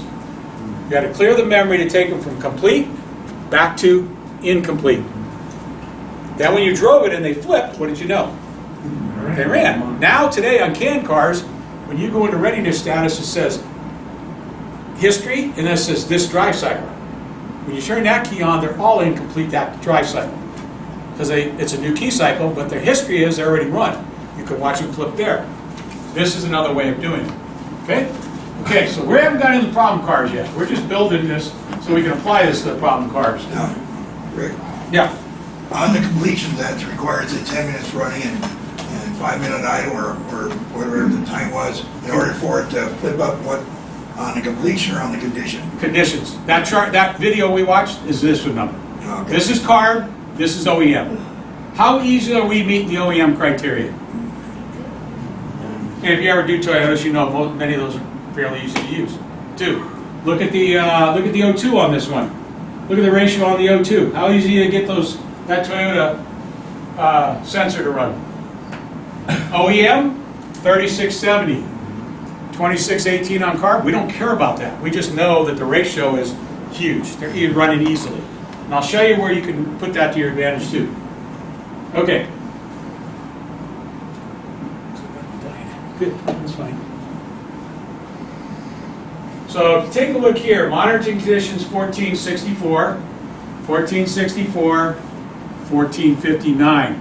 And you as instructors don't spend time on this, but I want you to understand, you don't know the history of the vehicle. If this one ran 1464 and the O2 ran, see that's the O2, don't lose sleep that these aren't the same. There could have been some time in that vehicle's history that test, because maybe it had a pending code or a code, the test was not charged a trip by CARB. CARB said, hey, you got a light on, we're not gonna charge you a trip until it's fixed. So we don't know the history. Don't try and explain this away. That's not uncommon to see that two components like this might have different numbers, even though they're interrelated. Okay, interrelated. Something happened in the past to make that not be charged a trip by card. Maybe there was a DTC, maybe there was a pending DTC, but somewhere the test was suspended for that, so the card didn't charge it with a trip. Quick question. You mentioned CARB and OEM. So are you saying that the ratio is a comparison between carbs and OEMs? CARB divided into OEM. So the ratio is the difference between carbs are a requirement versus OEMs? No, no. OEM doesn't set up anything. This is all done by CARB. This is all done by CARB, and CARB says that ratio of dividing CARB into OEM tells us how frequently Mr. Ford over here is running that O2 monitoring test. If it's at 0.2, we're calling him in. If it's at 0.3, 0.4, even though it's low, we're going to leave him alone. Even though we want to see it higher to know that it's easier for us to run the test. Does that make sense? It does. Okay, hold on. We're going to still come into case studies on this to kind of clear this up. What I wanted to point out here is some students are going to ask you that. And I don't want to hear excuses. I want to hear answers. Something happened in the past where that test was suspended and not charged a trip on that component. Period. We don't know anything more than that. It has a lower completion rate too. Ah, Mark. Might have been suspended along that. It could have been suspended for a couple reasons, but it's only 5, right? It has a lower completion rate. But it also says maybe the test itself didn't finish, but look about the cat. What do we need to do to test the cat? What component do we need? The O2, right? So it's going to prove my theory later about a parallel monitor. We're going to get to that one no matter what. Okay, here's that same car, and look at the eval. It went up 1, but notice the conditions. Hasn't changed. Hasn't changed. What kind of evap system does Toyota use? Well, I have a pump. When does it run? Overnight. Overnight, car's off, right? Technically, except for part of the computer comes alive. So, does that meet any of the CARB criteria? 5 minutes, 10 minutes, idle? So, in increment, it means the evap run when the car was off, they're not charging them a trip because of that. Okay? Again, you're going to someday use this, and Sue's going to ask you that. You got to have the right answer. And here's an example just showing you how the bottom number might not increase, the top number can. Remember, this is that cycle I showed you. This is OEM. So let's say you've done this. You ever get in a car, you go driving down the road, and you're only into it 5 minutes, and 5 minutes later you ran the cat in the O2? Did it happen that quick? Well, guess what? You're happy those 2 ran, but you didn't get charged with a CARB trip because you only ran for how long? 5 minutes before you shut it down. That's not a problem. But CARB's not going to charge them for a trip for that. That's all. So that could be a lot of these. There's times when you ran it quicker than maybe even CARB's own criteria. That's all. Another quick question. The completions are the conditions. Which one counts for the 15? For the 15. For the to ignore the PDTCs. Oh, this one. Top one, completions, because that's OEM. Good question. Now, which one would apply to the permanent trouble codes? Is that what I'm saying? Correct. Always the completions. Forget CARB on that stuff. Okay. CARB only put this in to give you weight for a fraction. That's all they did. Okay? But when we see these problem cars, wait till you see the first problem car. You're going to feel so good about yourself. Okay, this is the chart I was telling you about. For the catalyst flag to flip. Now listen to me. For the catalyst flag, not monitor, the flag itself to flip to complete, look at what code they're telling you. Now that's easy. We know that, right? Come down here. For EGR to flip, you have to run a PO400 or PO401. If you got to run BBT, look at the test that might flip that. Those are the tests that flip the flag. So when you go in and look at the criteria for that test, and you see that that test hasn't run, and you go look it up, and you find out what the MID is for that, for mode 6, you say, there's a 0, that explains it. That's what's blocking me. And we're going to see that, and we're going to apply it. And you can see on down the list, which test flips the flag. How many tests did we see earlier on that GM for O2s? Was the less that big? Remember I said PO133 and 153? Those were the two that flipped the O2s. So you're going to run the other tests, but you haven't run those tests yet. That's what you want to focus on. The key is, have you run some of the tests? Yes. You just didn't finish testing. More driving needed. We getting this? And diesels have the same thing. You can apply everything I've been showing you on mode 9 to diesels. Here, if you have Autel, it's a great teaching tool. Autel does it. You can do save the file, and look at what they've done for you. They give you both, and they give you a ratio right there. I can look at this vehicle. Am I going to have any problems running any of these tests in that vehicle? Let me go to the other page, because we're going to use one of these in a little bit. Any problems there? Do you see any red flags there? I don't. Where do you pull that report from? When you're in the mode 9, you got to go into vehicle information. See, they don't use the mode signs, so you got to go into vehicle information, and then they'll get you to this, and then you just save the file, and what saves it saves as a PDF. It's great, fabulous tool for that. Okay, and look at the EGR VVT. Could I successfully or feel comfortable quoting this thing is going to run its monitors charging for it? Absolutely. There's no red flags here. So what you're looking for is the red flag that says, hey, before you get cocky. Okay, how about this one? Look at what it's got. It's got 11 Sportage, 14K. Look at the numbers. What do you think? Now, these are the completions this is the history of the completions and the conditions. How with 14,000 miles on it could they be at ones and zeros? Oh, I heard part of it. You just reset new computer. You could have put a new computer in it and you reflashed it, and chances are you did both. You reflashed it or replaced it and reflashed it. That's one way. So they reset itself, because remember I said when you reprogram, if this is stored here but you replace this, the numbers will stay. But if you replace something in this box, this is what happens to the numbers. They go away. Okay? That's what could have happened here. So you're saying that they could have replaced the body control module and that reset everything? Oh, not the body control module. It's got to be the PCM. This is stored in the PCM. Something was done with the PCM. Okay? So those do not clear if you do like a code clear or anything No. like that? No. What? You know that little thing that says there's that small chance in the regulations it was written that way? There's a very small chance they didn't put it into non-volatile memory. What happens when you clear or you lose battery power? What happens to non-volatile memory? Or volatile memory, I should say. So in 2019 regulations, they made it an absolute that everybody has to put in non-volatile RAM. There's no way for battery power to lose it. Personally, I've never seen any do that, but it is one of those little things that it's a possibility, but I haven't having documented cases of it. But 2019 and newer, they had to put it in non-volatile RAM, so there's no way to do this unless you reprogram it. Okay, does that answer your? Yes, sir. Okay. Anything we can learn from this one? Looking pretty good? Everybody comfortable with this one? You ready to quote the job?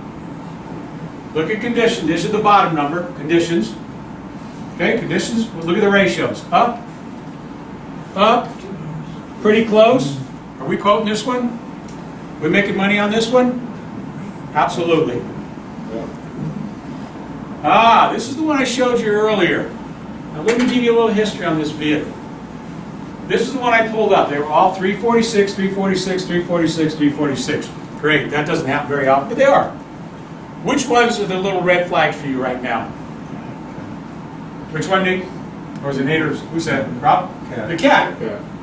But remember one of the first slides on this, I said it could tell you about the type of driving this experience. This happens to be a 2016 Subaru with 30K on it. Where does your brain go there Without looking at the customer, talking to the customer, right now, where does your brain go for that vehicle? Why Grandma don't Ted's driving it. Kid driving it. Why don't Kid the- driving it, or who said it? Grandma Ted's driving it. Bingo. That's it. Okay. Because what's happening around town, these are easy to run. What does this car need to be, what does it need to have done? It needs to get up the freeway to 55 miles an hour. So what you might think is a red flag that holds you back, then you look at the customer that dropped it off, you look at the miles, you say, this car just needs to get on the freeway. Hey, Mrs. Jones, I'm happy to take this on the freeway for you. 10 minutes later, you're back, the car's done. See what these numbers can do for you? Starting to see where you can use this to your advantage? Good, because we're heading into the good ones now. How are we doing? I haven't looked at this. Oh, we're doing great. Shoot. Okay. All right, what did someone say? We're alive and well. Oh, okay. I think you're talking about this vehicle. This vehicle's alive and well, but what can we learn about this vehicle? Are we concerned about this vehicle at all? You probably have some of these vehicles in your shop. I'd have been having donated to you down the road. BBT would be a bit of an issue there. How many of you have hybrids? How many of you have start-stop vehicles in your shop? Okay. This is a hybrid. Because what's happening a lot of time, can you be around on part throttle, meet some of this criteria? Can you get above 25 miles an hour without kicking the gasoline engine in? Can you idle? Yeah. This is a hybrid. So you got to know the vehicle when you're looking at the numbers. First one was Mrs. Jones not getting on the freeway.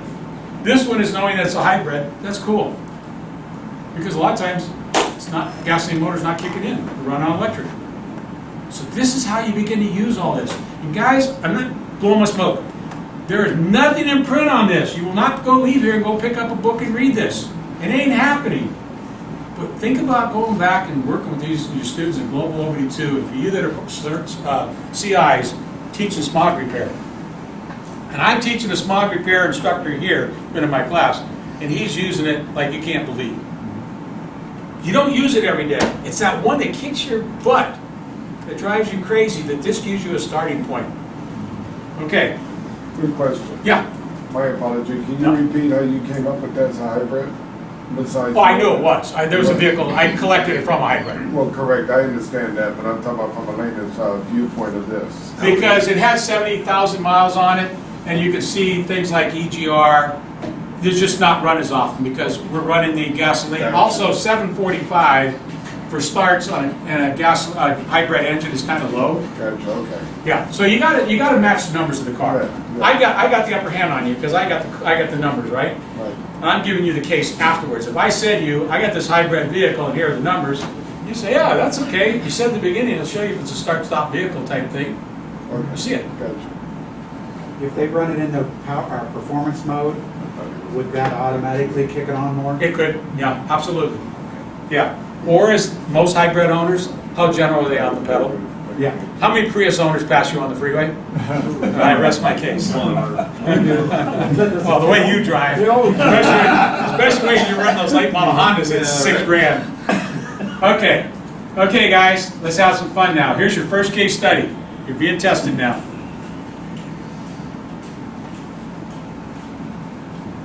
I'll tell you about the vehicle in a minute. You got this car in your shop. Any red flags? Air injection. Okay. Eric, what about it? It hasn't run yet.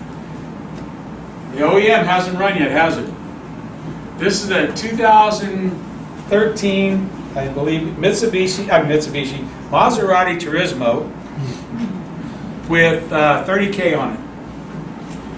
Former student of mine sent me this. This was the very first Mode 6 case I ever had.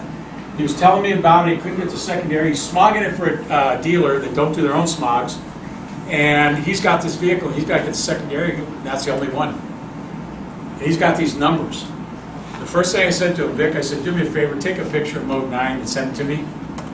He sent me that, and I said, holy cow. You got an issue here, buddy. Don't be cocky. Unfortunately, the dealer gives him all the time he wants, but is that not a red flag? Okay? And that's what it was. It was a red flag. No TSBs. The dealer can't fix it. Doesn't know what to do with it. We've had a number of these now. So here's what happens. Well, I'm going to say to you this. When you get something like this, occasionally you got to pull the rabbit out of you know where. So you go in your brain, you say, what unusual vehicle have I had something like? Where's that, Bill? Italy. So it's over that neck of the woods, right? And I started thinking, what other vehicles have we ever tested that come from that neck of the woods or over that way that was really weird? Does anyone remember a Cadillac Catera? Oh yeah. We had a Cadillac Catera. And I said, boy, Vic, I said, you know, we had a guy, and I've got a document on a website, if you ever ran into one, how to drive it, the whole thing. We had to start that thing up, drop it in drive cold, and sit there for 17 minutes for the secondary air, the O2 heater, and the evap to run. 17 minutes. So I said to him, I said, Vic, hey, here's the pattern that we use. Here's the pattern. There's the idle period for 17 minutes. And this was the drive pattern. But we were only concerned about this. I said, do me a favor. He says, I've been driving it from my home in Pacifica to Redwood City. It's about 40 miles. I've been driving it back and forth. It hasn't happened. I said, okay, do me a favor. Tomorrow morning, start it up. I said to him, sit and let it idle with your foot on the brake in drive for 15 minutes. That's it, just gave him a number. So he calls me back that day and he says, you were wrong. I said, okay, I tried. He said it went in 10. And here was the result. I said, you smart ass. We've used this on Cadillac and we've used it on a Bentley. Starting it up and letting it idle for the secondary air and don't move the vehicle. Look at what happened next morning. Vehicle's now ready to smog.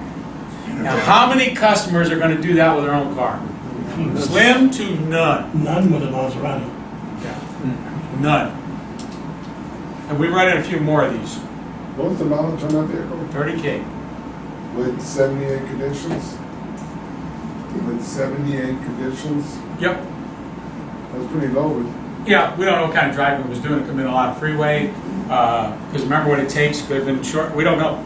That's the problem. We don't know. But that's a good point. That does seem low. But that's what we had to deal with. Especially with a 2120 total. Yeah, that's not a lot of starts. Maybe it could have been some longer trips. Maybe a little cruising car. We don't know, but that's what I would suspect. The key here is it's ready to smog. But notice my bottom statement. Temporarily, at the moment. Why? Go ahead. You got a question? I was going to say, on the conditions, that's the ARB requirements compared to the OEM, and the ARB being usually more lenient than the OEM, so why he didn't get any of the OEM runs. We had 78 of the ARB. But remember, this is only, but here, good point. There's one other thing I want to mention here. Do you remember earlier when I set up the criteria for the CARB standard? Secondary air had one additional one. The AR had to be have a commanded on 10-second signal. That's why a lot of times you'll see secondary air much lower. This one has some quirks in it. So I reported this to Mike up at ARB. They hadn't found any case studies on this, but they opened a case against this one. But there's nothing they could do. What kind of volume does Maserati do? From their smog data, how much data are they going to get? 0. So nothing ever happened. And we've run into 4 more of these. 3 we've been successful with, 1 we couldn't. My question is that the one with the air pump down below the bumper? Because I've had them flooded with water, where they've remounted them to suck in difference. But in And theory, the other thing that it does is it only turns the air pump on for 40 some odd seconds, and then when the car's warm, it won't turn it on again. So they're really strange to run. Yep. And the dealer had no clue. No, they don't. No. So here's the key, guys. Why say temporary? What happens if after their smog, he smogged it for him? What happens if any time in the next few years somebody disconnects the battery or clears the memory and doesn't know about this? We're back to square one. Did you have a question? Okay. So look at what you used in your first case study. Isn't that kind of cool? Just knowing that those numbers, the key was that was a red flag to you. You're not going to be cocky and quote that job. No way, no how. And because it was his friend that's a dealer that gives him all his work, he had all his time to drive it. You know, he's not on the clock per se. He's the owner of the shop. Looks cool. But he's got this, and if he had gotten real cocky, he did in the beginning, till he called me.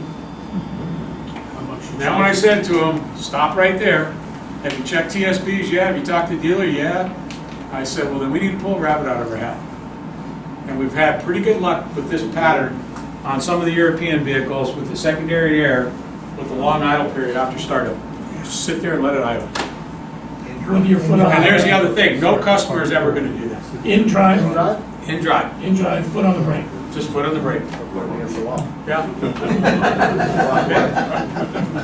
Crazy, but it worked.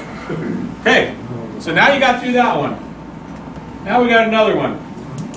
I blew up what's on the other side of the screen, but if you take a look, I'm just gonna, let me zoom this again. Let me do this. Let's just take a look at ratios. 2.4, 2.3, almost 2.4, 2.4. Not great. Could be better. But keep looking, keep looking, keep looking. Look at the secondary O2. What do you think? Red flag?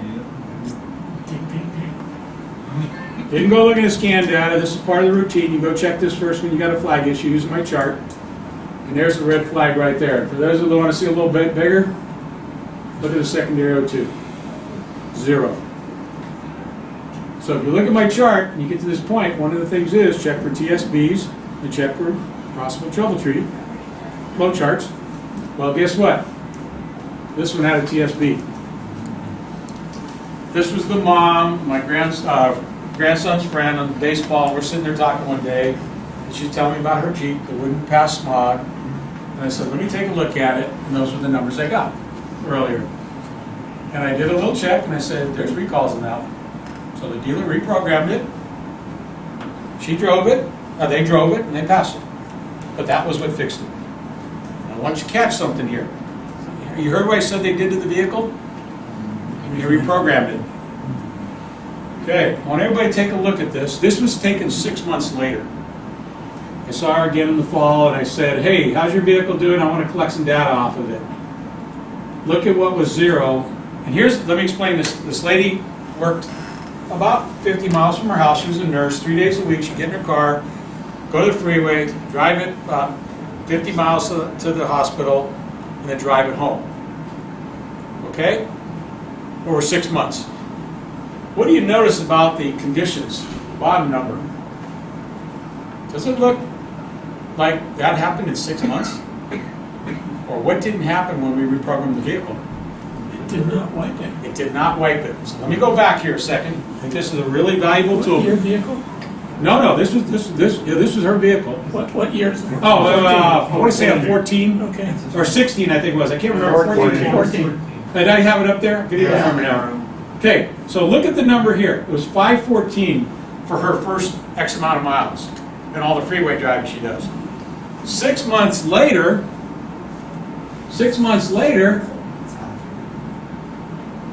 there's no absolute way that she could have achieved that in 6 months.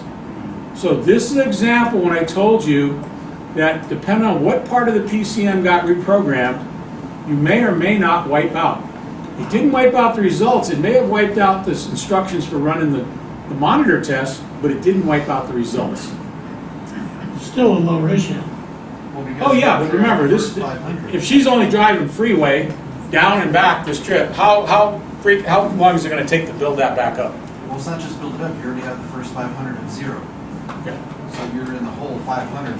Good point, Matt. I like that. Yeah, good point. This was 514 before. So what, 238? And that ratio is based on the whole thing. Good observation. It's probably closer to like 360. Yeah, so she 400, so that's yeah. a good number. What I want to emphasize in this one is show you that when we say, like that Kia we had where it went to zeros, always remember, you all do it, you have a PC. When you do a Windows update, it might take forever, and then there's sometimes where the update goes like that. It depends on how much they're programming. We do the same thing in automotive. We don't just wipe out ECMs every time. We do parts of it. Remember earlier I showed you the calibration numbers on that Saturn, and there were like 8 of them? We're going to end with one of those so you pull it all together, and you see that if they only want to rewrite the instructions for that one, it's not going to affect the other. In this case, it didn't affect the total number. And that was a great observation. This is based from day one, where in reality, she's only driven 238 times since it was reprogrammed. And that ratio is based on that whole big number. Thanks, man. That's a great observation. Okay? But see, guys, we've drawn it out to almost 2 hours. You do this, somebody does it on the job, bye-bye. But you see what I'm getting at? If you use the chart that I've given you and you apply it from the front seat, in a matter of minutes, you'll get a direction. How long do you spend before you send me those pictures? Not very long. Huh? No, I grabbed those pictures in under 10 minutes. 10 minutes. He gets in the seat, gets a card, he knows where he's going. He's got a monitor, use the word monitor flag issue. He goes in, he usually sends me a mode 6, he sends me the flag status, and he'll send me the mode 9. We'll talk about it. The hardest part is getting a picture in my lighting. It doesn't have my hand or my face. Yeah, or the reflection in the glass. Yeah, I know. I've been meaning to talk to you about that. Granddaughter can fix that. But this is what I've been doing with guys. I'm getting them to look at this, and I love when they send it to me. And there's a couple other deals we can talk about. He's got a good example that if you're doing any late model Hondas. But my point here being, guys, 2 hours ago, you wouldn't have had a clue. You wouldn't even come close to that. That's the ratio. You're doing the ratio. You got it right. This is kind of nice with Autel. And for you guys to have Autel, there's things I don't like about it, but for teaching, it's wonderful because where can I can do HDMI port to my screen and do it live. And put my Autel up here in the shop while I'm pushing buttons. What I don't like is their recording features. I can't take things out of like I can Snap-on. I just let Snap-on run. I hit record, hit the save button, put it in the PC, play it back. I can't do that with Autel. I have to play it into some kind of recorder while I'm playing it to the PC to be able to capture the snapshot because they can't take it out. For teachers, that's important. Okay, are we okay on that one? So this case, 1 was finding something unusual. 2, this was finding TSB. Okay, so let's go on. Any questions so far? Should have a lot, but I'm trying to absorb all this for 1. Remember, this is only 10 minutes, not 2 hours. Okay, remember earlier we had that one flag that was incomplete? It says O2 test is incomplete. Everything else is passed. So now we're going to go to mode 6. Now we're going to go to mode 6 on a can car. And we're going to look it up. And we're going to look at there, PO153, 133. This is a 4-cylinder, so there's no 153. This is the one I need to run. So here we are on this 2018 road. Oh yeah, and again, look at all the different tests for the O2s on that car. Keep that in mind, and I'm going to have to zoom this one because when we get there, you're going to need to sit. So here we are. Let me move around with the zoomer on this one. Also, let me kneel a little bit. A couple things on this one. One on this one. No, it's not complete. Snap-on is the only one that does this really well. You got to look around at some of the other manufacturers. This is using some basic carb criteria, altitude, time, temperature. It's telling you, no, it has not enabled this key cycle, generically speaking, using carb standards. So what it's saying is, chances are if you drive the vehicle now in this condition, you're going to be spinning your wheels. Nothing's going to happen. What you want to see is just say enabled.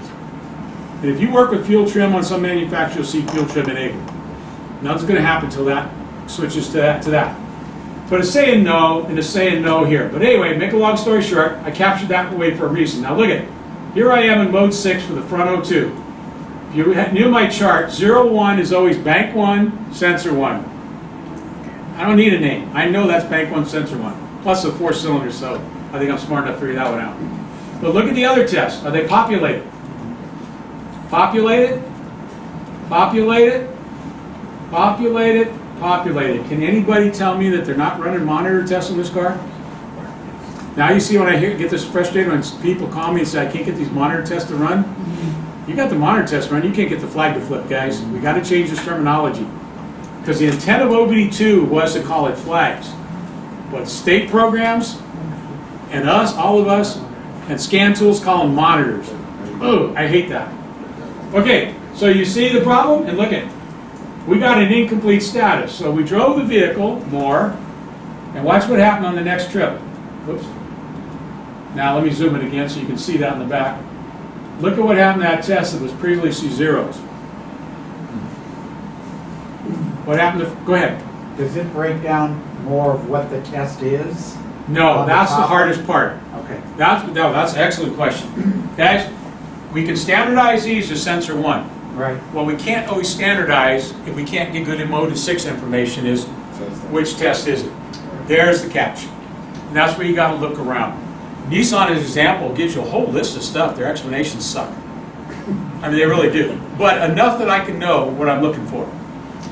And I know that this number here equates to a PO 133. Okay? So here we are. So it looks like we should be done, but then we go and check the flag.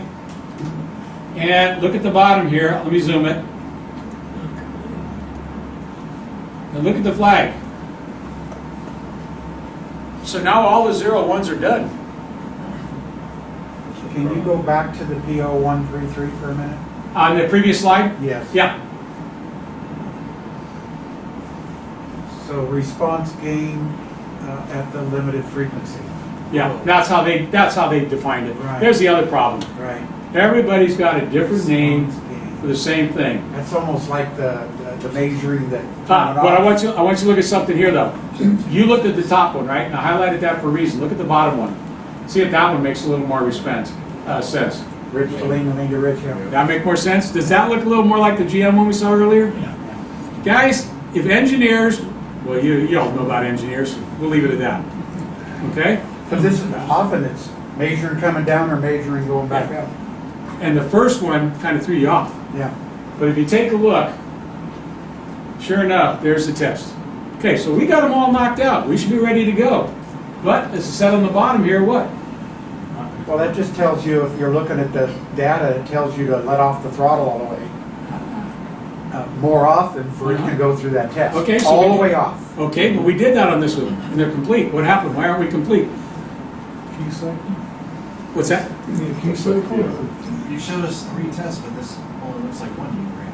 Someone didn't run, one of these guys did that one. Oh, no. Remember, this was before. Then we started the vehicle up. Right. And I only captured this one on the next run just to show you that we had populated all of them.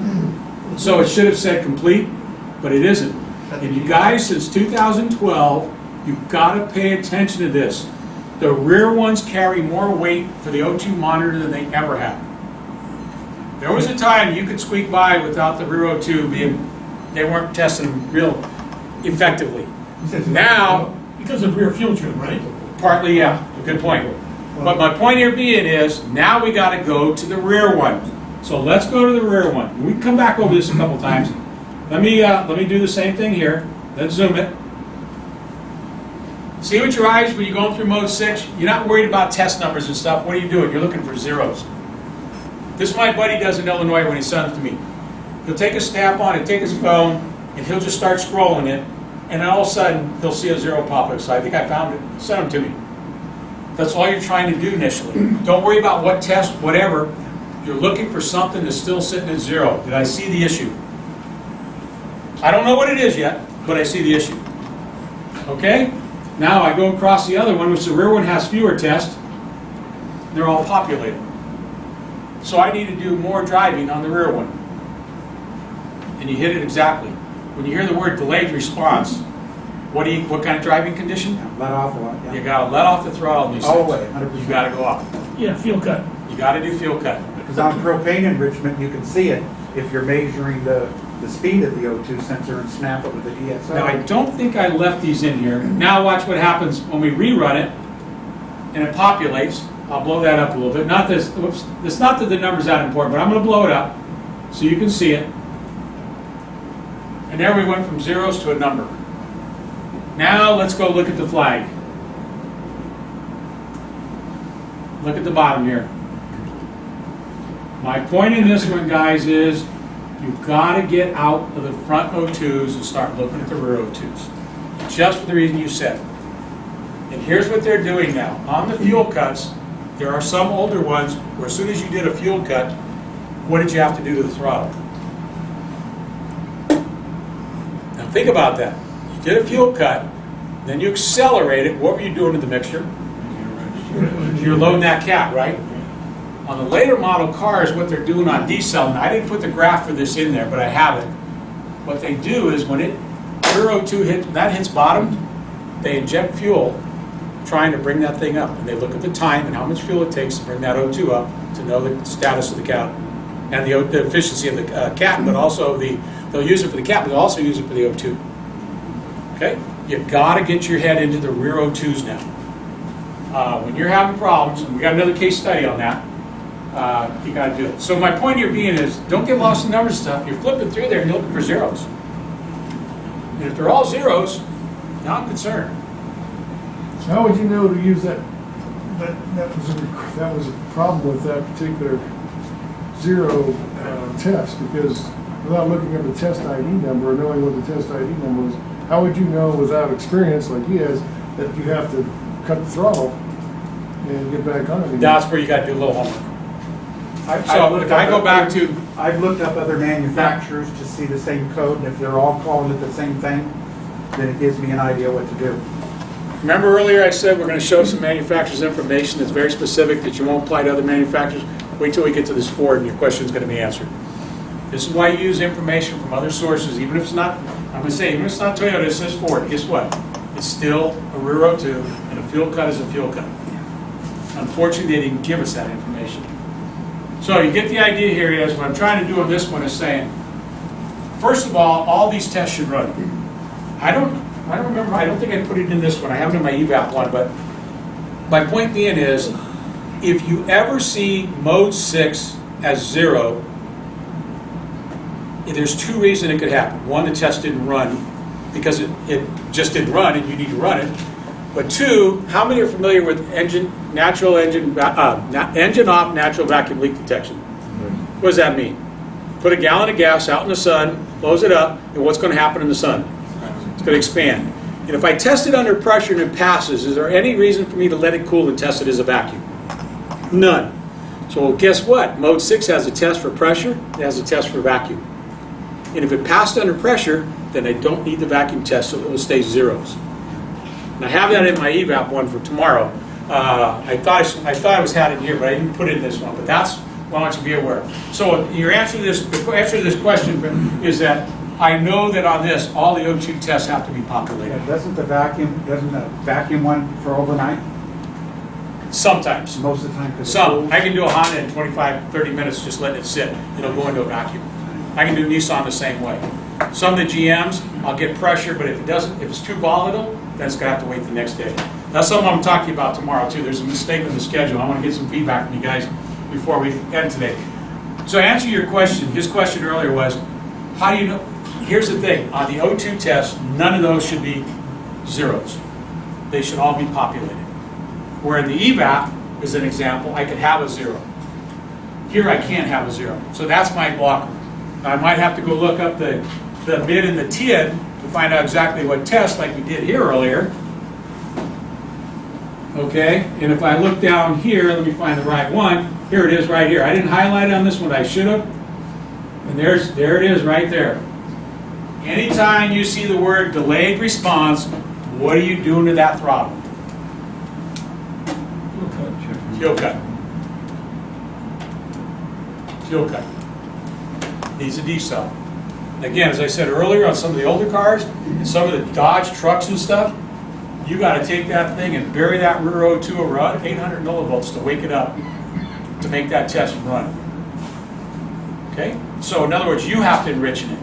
Now, with a lot of these systems being active on the fuel system, fuel trim, they will add the fuel to lift the rear O2 up to know how the O2 is responding. How much time? I wish I had left that graph in here, and I didn't. But it shows you that on a capture. I've had issues with bias O2 sensors, and it'll never go through the test. You got it. Yep. Okay, so the little words. So we're going to apply this to the next vehicle that I just love. Anything last on the road? Get the idea. Don't get lost in numbers. Look for zeros. You said there were two reasons you'd only have zeros. You said one was the test didn't run, but how do you get the second? Okay, so example being here. Without this one here, I'm quickly scanning the rear O2, and I see a 0. So you're That's saying a red flag. One of the sub-tests didn't One of the monitor tests did not run. But I know that to get the O2 to flip, what do I have to do to all of them? I got to get them to run.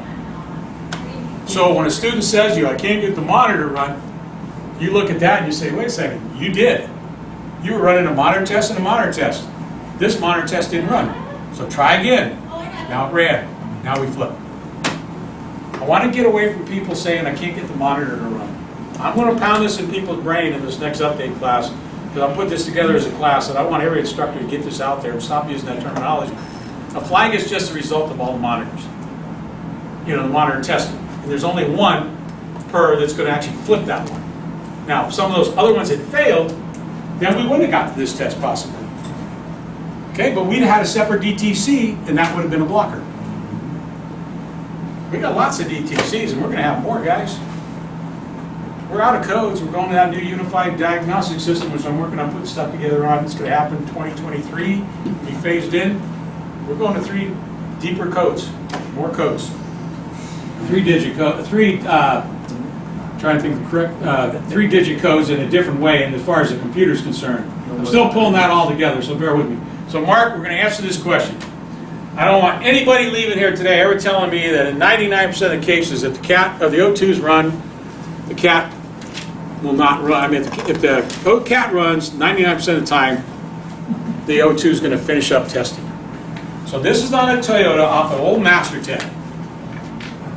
So this takes a couple seconds to pull up. It's got a little audio with it. It's me, but give it a couple seconds to pull up. So when I recorded years ago, it's called a parallel monitor. It's called a parallel monitor. Tomorrow, if I wind up doing the eval, I address this in there. What it says is the PCM's program goes down the list and says, oh, I run these O2 tests, and then all of a sudden up pops the cat saying it's ready to test. And we got to this point, it's like a fast pass. We fast pass the O2, we'll go over and do the cat. We have what we need to do the cat. Now we'll come back later and finish the O2. So watch this one.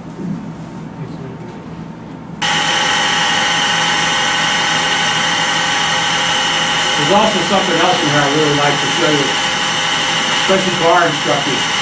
We're all guilty of it. See the switch times? Note that the O2 sensor tests say complete.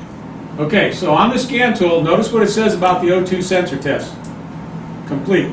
Doesn't tell you which ones, how many of them, it's just saying, for this is complete. Look at the switch times. If you were using your lab scopes years ago and you have 131, what would you probably do to the O2?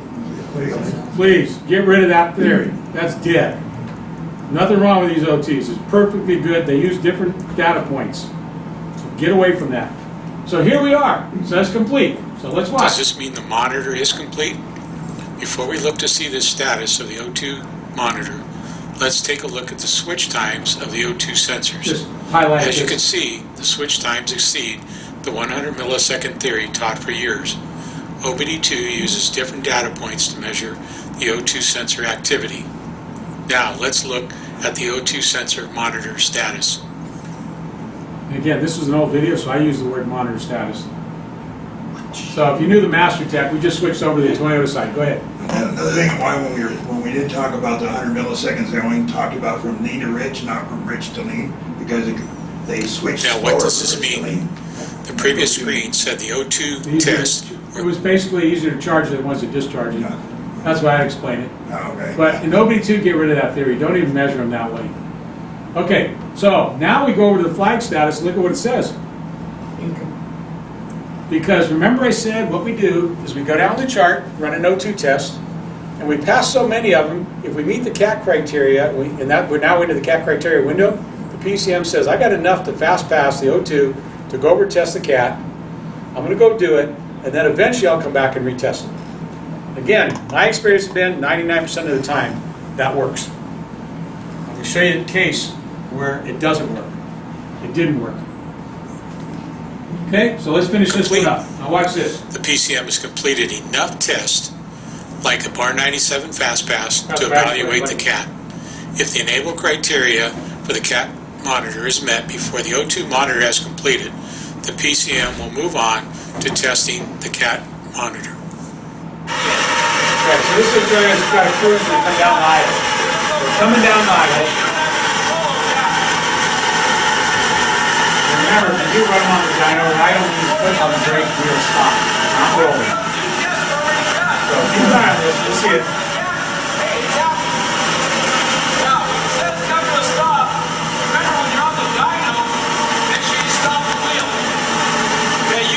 I like you to hear the vehicle roll, not so much people there, you hear the vehicle. Very shortly. If he doesn't put his foot on there and they keep rolling, the test won't run. So keep an eye on these two right here. This is the equivalent of our field 1 through 3. Watch what happens. Now it says 3 minutes, it can be up to 3 minutes. So now you can see the CAT has completed first. Now the O2 sensor monitor enable criteria has been met, so the PCM performs the final test required to finish testing the O2 sensor monitor. In this case, the monitor passed because no DTCs were present. So now we did that one last test like we did on the Rogan theory. You know, that 100 just got flipped to complete, now the monitor's done. And also that was a heater evaluation, that was the O2 heater. No, that was the O2. The heater we never ran this one. Yeah, that was the actual O2 test itself. You clear on that? So Mark, no more? But there is a case I'm going to show you where you could be wrong if you say it's going to run every time. On that one, like you said, heater below the O2. What was that? Yeah, we did. That was a cruise test that didn't run. Oh, okay. Yeah, for that particular year Toyota, you had to run into cruise, the O2 heater test. Okay, In this so, case, we didn't run it. So that's just another one where a lot of times you Then I have to go back and do it. can't understand how the O2 sensor can run if the heater hasn't You run. don't have to have it. Again, you're going to see the heaters. The only one I've ever seen me tight on that is Ford. Everybody else, you can get the O2s to run without the heater going. Yeah. Now, if you can't get a heater to run on a Honda Acura, it's time to look for a new profession. Because those things are beautiful. As soon as you turn that key on, maximum is 40 seconds, but within seconds it's done. But in most cases, you'll see the O2 heater not be done. Because remember, many of those have cold start criteria. And if you don't meet the cold start, or Chrysler has the old turn the engine off, you don't meet that criteria, it's not going to run. But it still doesn't stop the O2. Ford is probably the tightest on that one of doing that. Okay, next case study. 2012 Ford F-150 delivery van. This is from a student after they've spent a lot of time on this vehicle. He finally emails me, so I just took the emails the way he put them. The vehicle is in the shop from engine misfires. 2 fuel injectors were replaced to fix misfires. The shop attempted to run the readiness flags in preparation for a smog check. They drove the vehicle, all readiness flags set except for the O2, the UGO, the air fuel sensor, and O2 heater. So their next step was they replaced all 4 sensors. After additional attempts, PCM was replaced and reprogrammed. You hear earlier? Can you hear the dollar signs going up? Okay. Can't be that much wrong with it. After a few attempts, still not ready. So guess what they finally did? They finally emailed me. So we got in a little conversation. I think I took the conversation out, but basically he tells me he's had no luck. And I said, there's the word right there, no luck. Okay? Now remember what I said. The O2s, 99% of the time, if they're not complete, but the CAT is, they'll run. So let's look at the Mode 6 data that he sent me. He hadn't taken the class yet, but he knew, his brother had, he knew to send me the stuff. This is a delivery van. Look at that. What does that tell you about his driving? Lots of short trips. So there's a clue right there. Well, from what you've learned today, overall, with that kind of driving, how are those ratios? If you have to make a decision right now, for the driving that's been going through, this is before anything was done. What do you think about those ratios? Good, right? They're good. Based on the kind of driving he's been doing, you can run this that higher ratio, even though it's on the lower side of the. It's not plus, not 1. It's below 1. I'm not looking there. Look at these. Look at over there. Do these sensors before they got replaced, do they run? Absolutely, they do. What's missing on this that he didn't send me? Which monitor test? I'm going to use the word monitor test because they call it that. Which completion and conditions aren't on here that you'd like to see? That you learned today. CAT's on there, O2's on there, EGR's on there, EVAP's on there. What's not on there? Heater. No, heater won't be, remember? Heater's not included in mode 9. Comprehensive. Fuel system. Continuous. No, fuel system won't be in mode 9 either. Yeah, oh, guess what? Someday I'll be teaching again, fuel system will get added to this. But we'll get into that later, another time. What's missing? Oh, rear O2 Rear O2 sensor. Ah! So, we look at that's pretty good. Now here's the conversation. I just checked to ask if he'd done any cam clear. He said, yeah. Try to set the monitors. And again, no luck. And then I went into the theory, well, if it runs, it's good. If the CAT ran, they should run. So again, no luck. So they decided to replace the PCM. Okay? Based on those numbers, replacing the PCM was a crime. I've known these guys since I arrived at Skyline in 1984. And they have a shop in San Francisco. They're phenomenal. But sometimes you're in the busy shop world, you're not paying attention to this stuff. No TSBs.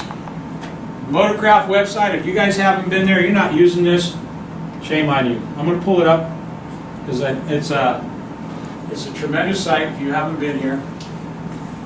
It's free. Most of you have seen it in the IATN, OBD2 resources on Ford. Here it is. You go under free resources. There we go. And you go to OBD2 theory, and lo and behold, if you have been using this, especially if you're doing diesel, there's a lot of good diesel stuff in here. This is probably overkill on some of this stuff, but it's unbelievable what's in there. Look at every vehicle up through 96 to 2019. So I'll just click on one here. This is a 2012, because I told them, look, you guys are busy in the shop. I want to help you. I'll do the research. That's what I did for them. So I'll come in here and I'll just go to gasoline, it's in front of me here, 2012. This is where you begin to teach, guys. This is where you pull up information. I'll show you where you can get this. How many belong to, trying to think of the right terminology. I have it on the link, I'll show it to you. I'll get to that. I can't think of the right terminology. It used to be the old NASTEP website where you could hook into all the manufacturer's website, SDRAM or something. It's on here. There's so much to load here, it's probably going to take a while. You know what, I'm going to pop out of this and come back into it. I'll show you this, what I captured. Guess what? First of all, when is this captured? Before or after the replacement of PCM? Why? All the zeros. They replaced it. Everything started from 0. Look at the front O2s. How are we doing? Good. Ah, now he finally sent me the rear O2s. Where's our problem? See how quickly you narrowed down? It's the rear O2s. If he had done this to begin with, nothing would have got replaced. Okay. And I just highlighted down here the rear O2 and what codes we needed. This is the Ford information. So I went in here, and this is what would have been what I pulled up in the whole document. Look for this. Whenever you see a DTC that says once per drive cycle, that is the one that flips the flag. Once per drive cycle is the one that flips the flag. The others contribute to get you there, but they don't flip the flag. 30-second time, lack of movement test, da-da-da-da-da-da. Oh, and look at all the things to disable it. But here's the one everybody always forgets about. You cannot have O2 codes, EVAP codes with O2 monitors. Test. That's one of the biggest blockers of EVAP. I mean of O2s is EVAP. Pay attention to your EVAP pin. If we do the EVAP class tomorrow and you guys come to it, I'm going to show you where you pick your pins and stuff. Well, I'll explain why I say that way. Now, let's go a little further. Look at what it says here. Once per drive cycle for heater current, continuous test. It gives you the entry. Go on there. But let's go a little further. And this is the entry conditions for the monitor test for the O2. The vehicle speed between 35 and 80 with a variation of 9 miles per hour and an RPM. Is that a steady state or is that doing this? What do you have to do with a lot of the older air fuel sensors? They're not actively tested. You got to drive them that way, up and down, rich, lean, you got to do it multiple times. There's your decel fuel cut.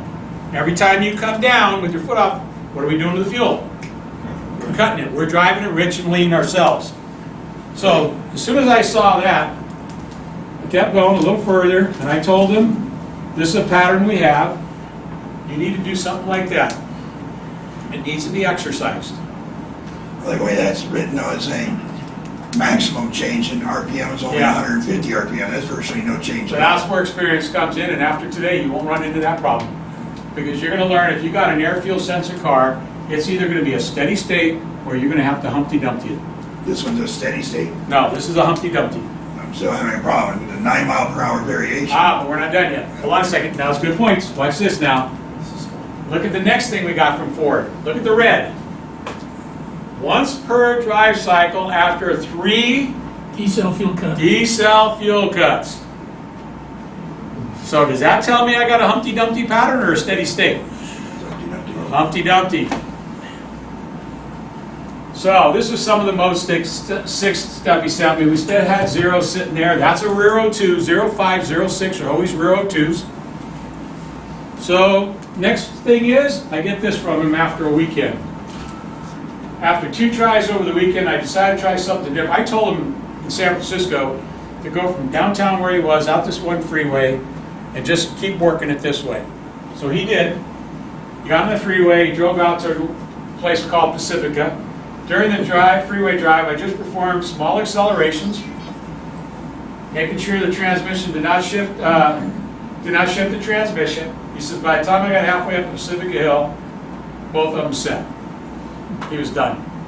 Did he replace the 2 rear O2s? He replaced everything. 4 O2s, 2 air fuel sensors, 2 rear O2s, a PCM. He just wasn't driving it properly. He wasn't driving it properly, guys. No, I've known him too long. Good point. Fortunately, it was a friend of theirs, the friend. So I don't think they paid much for this, if they paid any at all. I know these guys well enough, they would have eaten it. That's what they call swaptronics. Swaptronics. Yeah, Swaptronics? Yeah. But I gotta be honest with you, neither he or his brother had taken this class yet. And it was fun because when I taught it, they were in the class, and I did this case study, I had to explain to them, don't take it personally, guys, they appreciated it. They learned so much from it. And you know what? They may never run into that again. But I want to help the person that doesn't run into it. When they do, maybe that one time, this cuts the time. That's the purpose of doing this. This is what you got to teach your students. Get out of this driving at 50, 60 miles. You're better off doing 2, 3 mile, 10 mile trips than you are doing 1 30 mile trip. Because after a certain period of time, the PCM says, I'm not running. It's too long. But this was the case. So you have that verbiage on that test that's a little confusing, but do you also get the graph for the drive cycle at the same time? So No, I pulled that graph up from somewhere else. But as soon as I see, and this is what I'm telling you, and this is why this was a whole nother class that I did up in Sacramento. You got to get away from things like drive cycles. And if any of you have ever been to my website, I have patterns on there for what we created at Skyline for years. I don't do those anymore. And when we were putting this L1 vehicle together, we were really beating this up because the word drive cycle has to stay in there. Get away from the word drive cycle. What I was trying to do is I'm trying to get everybody to come up with a generic. If I want to, tell me when a cat's going to run. Come on, right now. When if you had to decide right now, you only had a couple options for testing, running the cat flag, flipping the cat flag, how would you drive the The vehicle? Ford, Mazda, Jaguar, or anything else? Let's just go. Warm engine, 45 miles an hour. Warm engine, steady cruise. Is that good? What's the other option? Steady cruise and then come down to a what? Because what do all the GMs do at idle? A lot of GMs do at idle. They run an idle catalyst test. That's it, guys. That covers most of your market. If I want to run an O2 test, I'm either doing a steady cruise or I'm going to do it at idle on some cars. That's it. That's it. Get away from drive cycles because your chances of doing a drive cycle without a dyno are slim to none. Know what you're trying to accomplish. Know that if I'm doing an air fuel sensor, I'm only doing it 1 of 2 ways. I'm doing a Humpty Dumpty in that range, or I'm doing a steady cruise. And if it's a rear one, what do I want to do to it? What are we proving today on the rear one? D-cell fuel cut.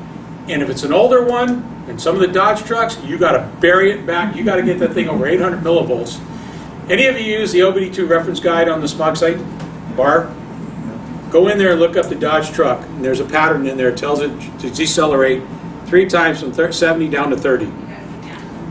The problem with that is they didn't tell anybody in there, and I know someone in Colorado in the emissions program who knows carb well, has been telling for years, fix that. Before you run that 70 to 30 test, you got to bury the rear O2 above 800 millivolts or it'll never happen. But it's not in the print. So I'm telling you this from thousands of, I can say this honestly, thousands of dynos we've done on cars at Skyline. We had 4 dynos. We had a fleet of 100 cars plus any other car we could get a hold of. This is tested. This isn't from the books. I call my stuff OB2 between the lines because the books were wrong or not clear. And how many of you pulled up a manufactured drive cycle and tried to do it? What luck did you have in most cases? Slim to none because the load, the speed, everything was variable. So that's why I say stick with something generic. Now on that Dodge truck, when you're going from 70 to, what was it, 70 to 30? Could you hit the brake, or you had to hit the brake, or stay out the brake? No, stay out the brake. During the diesel, Yeah. okay. But the point being is, it won't run until you wake it up above 800 millivolts. And then, of course, they hit the brake and everything's all over. Yeah. Well, yeah, I always tell people, if you're going to hit the car in front of you, hit the brake. Can you do me a favor? Can you go back to that verbiage again? Yeah. I just want to see how they wrote that, so.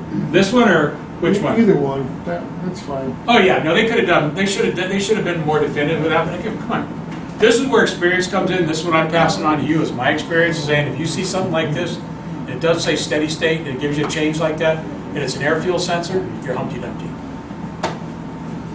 And if you ever tried done any of you try and do the older Toyotas that have the early air fuel sensors, good luck. Some of those. You try it on the dyno, you had to have the load right. It might take you 20 ups and downs. Okay? On the road, it was tough to do because where could you get in a stretch where you could just be doing this? So you got to play it by ear. It comes from experience. If we did it what the book said, we'd all be in trouble. Any questions on this one? So now we involve the rear O2, kind of like the Nissan, after they replaced a hell of a lot of parts. But you remember they sent me the missing was a secondary O2.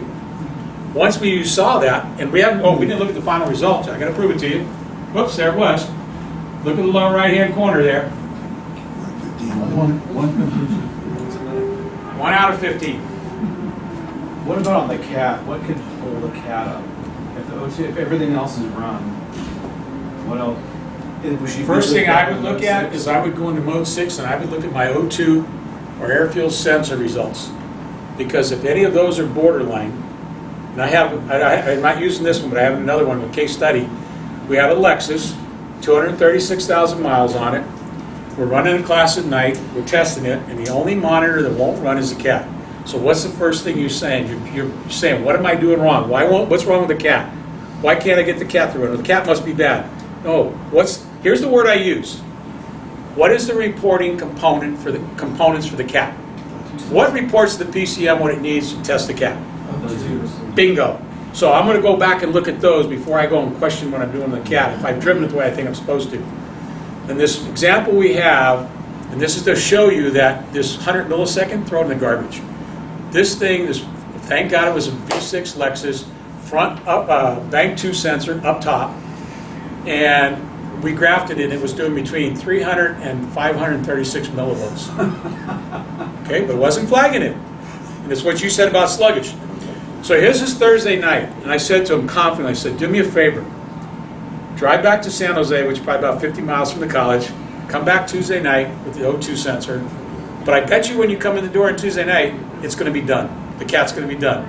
Sure as hell, he came in, and all that driving, what it did was an averaging. And it found a window in there where it passed it. Okay, but it took a long time to do it. We put that O2 in there. Guess which was the first test to complete? The cat. And that O2 was at 40 millivolts. That's not bad. Milliseconds, I should say. And the other one was at 120. But you couldn't justify telling them to go put another one in. They were both working fine. That one went quick. Can I add something to that? Yeah. And also look at the input from ECT number 2. If you're on a Honda, listen to Rob. Yeah, most of your enable criteria only list ECT. But if you snapshot your ECT at freeway speed, look at ECT number 2. If it falls below 143 degrees Fahrenheit, the cat monitor won't run. So- Okay, and what else did you tell me about don't leave off on Honda?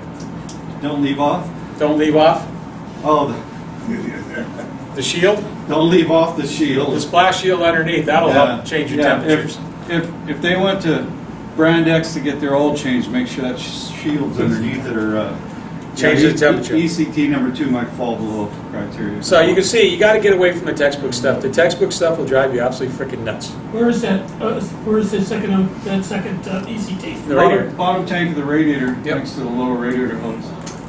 Yeah. So this is the quirks you learn from different cars. But my point here being is, The guys, shield is a smog device. you got to develop. You got to start developing a general criteria or window, In Monterey Bay, you know, and right? say what is the reporting component and what is the most likely way it's going to test. Never seen a Ford test at idle. I've never seen a Chrysler test. I've never seen a Toyota test a cat at idle. But a GM, most of the time I'm going to test it at idle. Most other cars, I'm going to be in a steady state cruise. And I'm seeing the cats on some of these later model cars testing as low as 30 miles per hour, just cruising down the road. If they get a steady state, they'll test them then. But generally the rule of thumb, as you mentioned earlier, you get in that 45 to 55 mile per hour window, it's a good starting point. And there's variables to that. That was the hardest thing to teach about this stuff. So now you see on this vehicle the importance of, guys, after today, with what you've learned, you've got to find that secondary O2. You see zeros, that's a red flag. Okay? Okay, we got a couple more. We already kind of beat that one up. Okay, here's one. This was a class. We're gonna think about this one. Everybody take a look. This is Infinity Tech in my update class. They're preparing a used out-of-state 2020 Infinity non-hybrid for smog inspection. So it's their car, so they can drive it all they want. 3 guys have driven this thing over 900 miles before he comes to class. How many miles are on the vehicle total? I forgot what they were. They were low, but. That's why I just need to drive it more. Hold on now. No, just hold on. The tech did all the things he was supposed to do through his factory tool. He did the bidirectional test, drove a ridge, drove a lean, everything was fine. And so, where are we going with him? Everything seems to be passing. Let's go to my chart. Let's apply this now. His monitor status is the O2 is incomplete. Okay? We're going to go here next, guys. This is what you're going to use. Now watch this to show you how much you've learned today. Watch this. Okay, we got that one. You guys decide.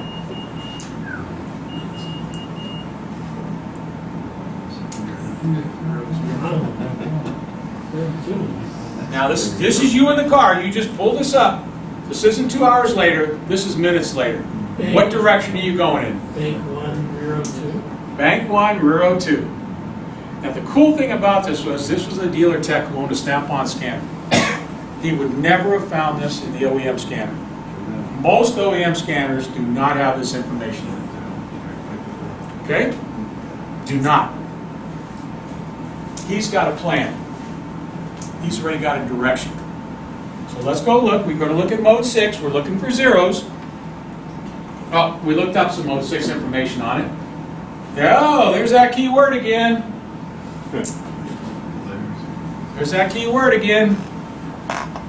So he's now got the idea maybe he needs to do something differently. Look at the mode 6s. Let me zoom in on the one. You can see these are populated.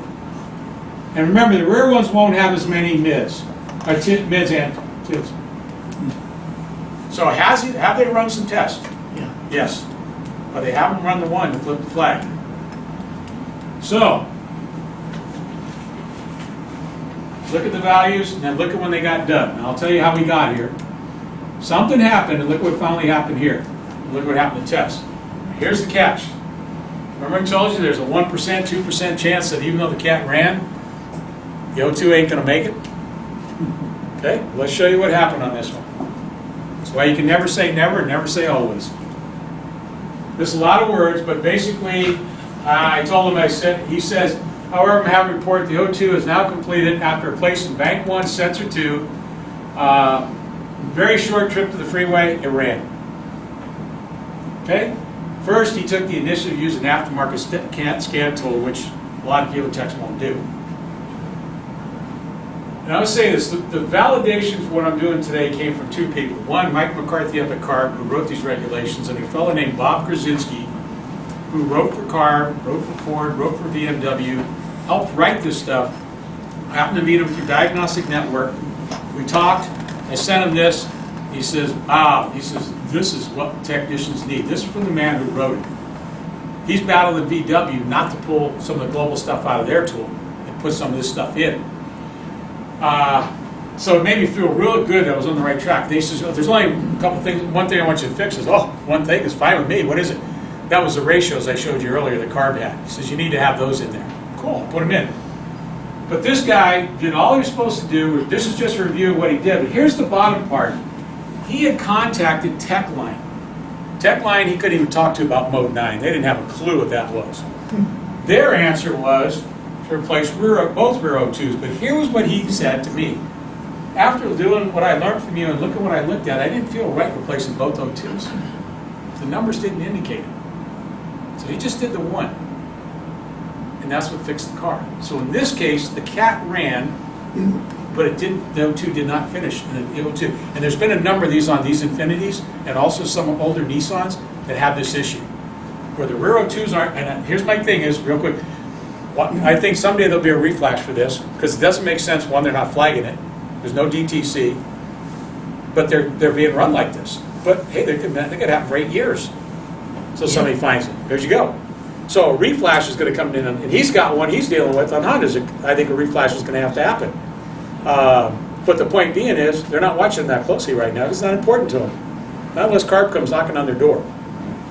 They're not going to do anything. So, go ahead. Anytime I only do a rear O2, I always make a note on the work order about the caps, P0420 or 430, because it might set that without doing the one in front of it. Possible. Yeah. Had it happen too many times. But I always document it, so I'm covered. But what I love about this is the guy that, from what he learned from the stuff you've learned today, the same amount of time in class and everything, he went back to work and applied this. Yet he felt so good about what he saw that he already had a direction. He said, he even mentions in here, he got a direction right away by looking at that Mode 9. He knew where, like you guys saw, Bank 1, Sensor 2. He was focusing there. That's where he's going. He cut his diagnostic time down tremendously. If he did his OEM tool, it's already passed all their tests. He would have thrown parts at it maybe, but he wouldn't know what he was doing. Understood it. Now he understands it. As a matter of fact, he's in next month's class with me again. But the idea is Techline knew nothing about it. So they replaced these two. But this has happened multiple times now in these particular vehicles, and some of the Nissans going back to 2012 have the exact same problem. The rear O2s, not flipping the O2s, flipping the cat, but it's the rear O2 that has to be replaced. And why they're not flagging them with DTCs, we don't know. That's beyond us. So just beware. Okay, I think we're getting close. Okay, we're going to pull this all together in this one. I think that'll get us, we'll go over a couple other things, and then we're going to be having dinner in this room, so that's cool. This was an out-of-state Camaro, supercharged. He got it from the dealer. First picture shows part of the problem. Anyone see a problem in on this screen for running test? Supercharged. Yeah, what happens below 15% of the fuel level? Tests are suspended for flags, and some monitor tests are suspended. But anyway, we look at this vehicle, and he's got catalyst not done. There's a typical O2 not done. So we're thinking, okay. So we go a little further. And this vehicle had, I can remember my notes, how many miles it had, but it was low. Was it 13? 13. 13, yeah. Look at that. Any red flags there? 65 tenths. Now this is a supercharged out-of-state vehicle from Oregon. Any clues from knowing that? He just put the factory flash back into it. Some of you have been tuning this thing. Okay?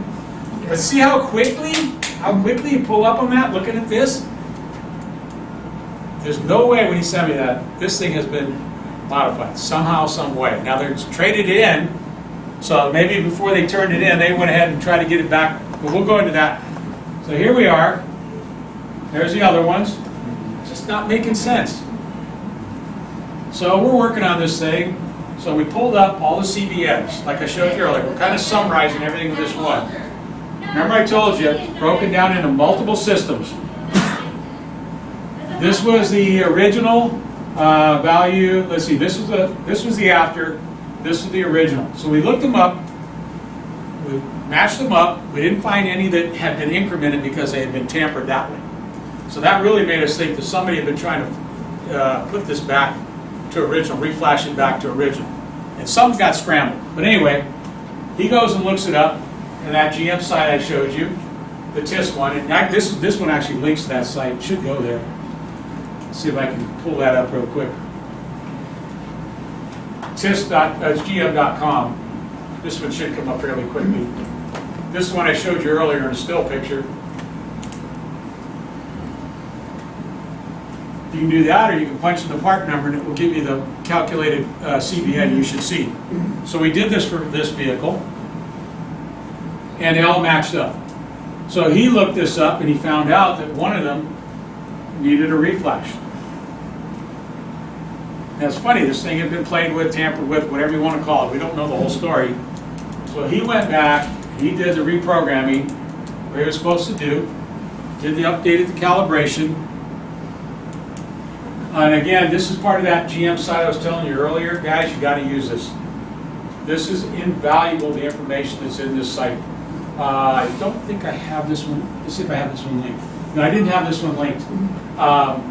But it will give you the engine and transmission data for every DTC, for each make and for each model, engine size, everything. Now, some of it you got to really decipher because it's engineering data. But you can get your enable criteria out of that. What he probably did is he had a unit that he put it in, and it dumps it to here, and he put the original one back in with no updates. Yep. So here we are. We're trying to bear everything through the site. We even went into, we looked at our mode 6s, and that's what he's got before anything was done. Zeros, you can see the zeros sitting. Remember, you should automatically know which bank is this for the front 02. Bank 2. Bank 2. That's where the zeros are popping up for some reason. There's the mode 6 information, giving us ideas what tests might be going on. It wasn't super applicable in here, but again, look at this delayed response. But that's not our issue yet. So now we got some more, there's our delayed responses on the 05, 06. Where are those hiding? Rear. See? Now you know you see a 05, 06. I remember a conversation I had with Rob the first time we were doing this, and I said, just send me mid 05, 06. And that's what he did, because he knew right away where we were going. Okay, so we're still not where we want to be. So here we are with the calibration before and after. The only one that got changed was the first one. Okay? This is the CBN. All the CBNs matched up to the part number. So that's why I think you're right with the data dump, the way you're talking about. This was after he reprogrammed. So you can see everything reset to zeros. 5 engine starts. Then he drove it, and look at what happened to the rear O2s. Nice. Okay? You see they're populated. They weren't before. We don't even have to get into numbers. They're populated. That's all we want to worry about. Post-cat, we're looking at zero. Look at the front. Look at the bank 2 now. They're populated. Look at the test. Okay? Look at the O2 completions now, finally. Okay. And I think that was the one on that. So the idea of this one was to show you how you can involve the CBN, because there are tutors out there. You can go to that website, especially on GM, for free. You're doing GMs, they're teaching this. Because here's the thing, I've done this with Toyota guys, and when they saw CBNs, they didn't have a clue. They didn't know what it meant. And my Chrysler guy did, and that's how this first came about. They got a car from the referee for back then it was data check fail. He didn't understand what he was looking at. He said, you got software that's been tampered. Well, they had no reference to CBNs and stuff. Now Chrysler's released CBNs with their part numbers, text and get them. This stuff was just not available to us. So this vehicle kind of incorporated everything, including programming. What I'm saying to you is, you get in that driver's seat, that chart of mine, start with the monitor status, the flag status, I should say. If it's a CAN car 2008 and newer, take a look at that in-use performance monitor tracking. But I want to caution you, you will also find this on 2005, 2007 on a lot of vehicles, but those are the phase-in years. So you got to be careful on some of them, where they might be some holes in the information, but you got to play with it to get a feel whether it could be right or not. The numbers are high, generally they're good, but they're low for that year vehicle. They're probably not reporting properly. So incorporate all this. It's a matter of minutes to go in. Think about putting your scan tool, look at your monitor status. Don't even go to mode 6 right away. Go to mode 9. Look at the status of each of the flags. If they're all positive, good numbers, then you may want to. Then you're going to go back and look to see what test might be blocking. But get those numbers. And he's sending me ones on 2016, 2020s on EGR that are 1 and 0 on EGRs when everything else is so populated you can't even believe it. And it's a matter of driving the vehicle properly. And it's the VVTs without EGRs. You got to bury these things in low gear. Yeah, when you send me a message, I'm driving down here. Rick, I got this one. It's in second gear, man. I hit only, what did you say, 7,500? How many miles per hour? No, on the Honda forum, it says there was a solution to the 19 2.4 liter non-EGR to drive them at 5,500 RPM in low, and the monitor should set. But you have to hold 5,500 for 10 seconds. And I was well over 75 miles an hour, and I was up to 4,400 in low with the BBT. So I'm thinking, well, how fast do I need to go? So How fast did you go? I can't say this in front of people because there might be a CHP guy in here, but I got it to 9.0, and I wasn't close to $5,000. And so I reported the data to the moderator as unsafe data. This is what we were talking about, possibly report. The other issue is, what we learned from this, and I learned this from CARB, is some of these vehicles have two-stage VVT. One's checked in mid-range, but one's checking well over $6,000. So he's having to bury these things, and I've had guys do this, where they're burying them over $6,000 to get the second part of the VVT to run, and that's when the EGR flips. What's the point of that? It's just, hey, you've been in this long enough to know. We both believe there's got to be a reflash along the way. Yeah. He gets military vehicles from out of state and and Monterey. Go ahead, Ron.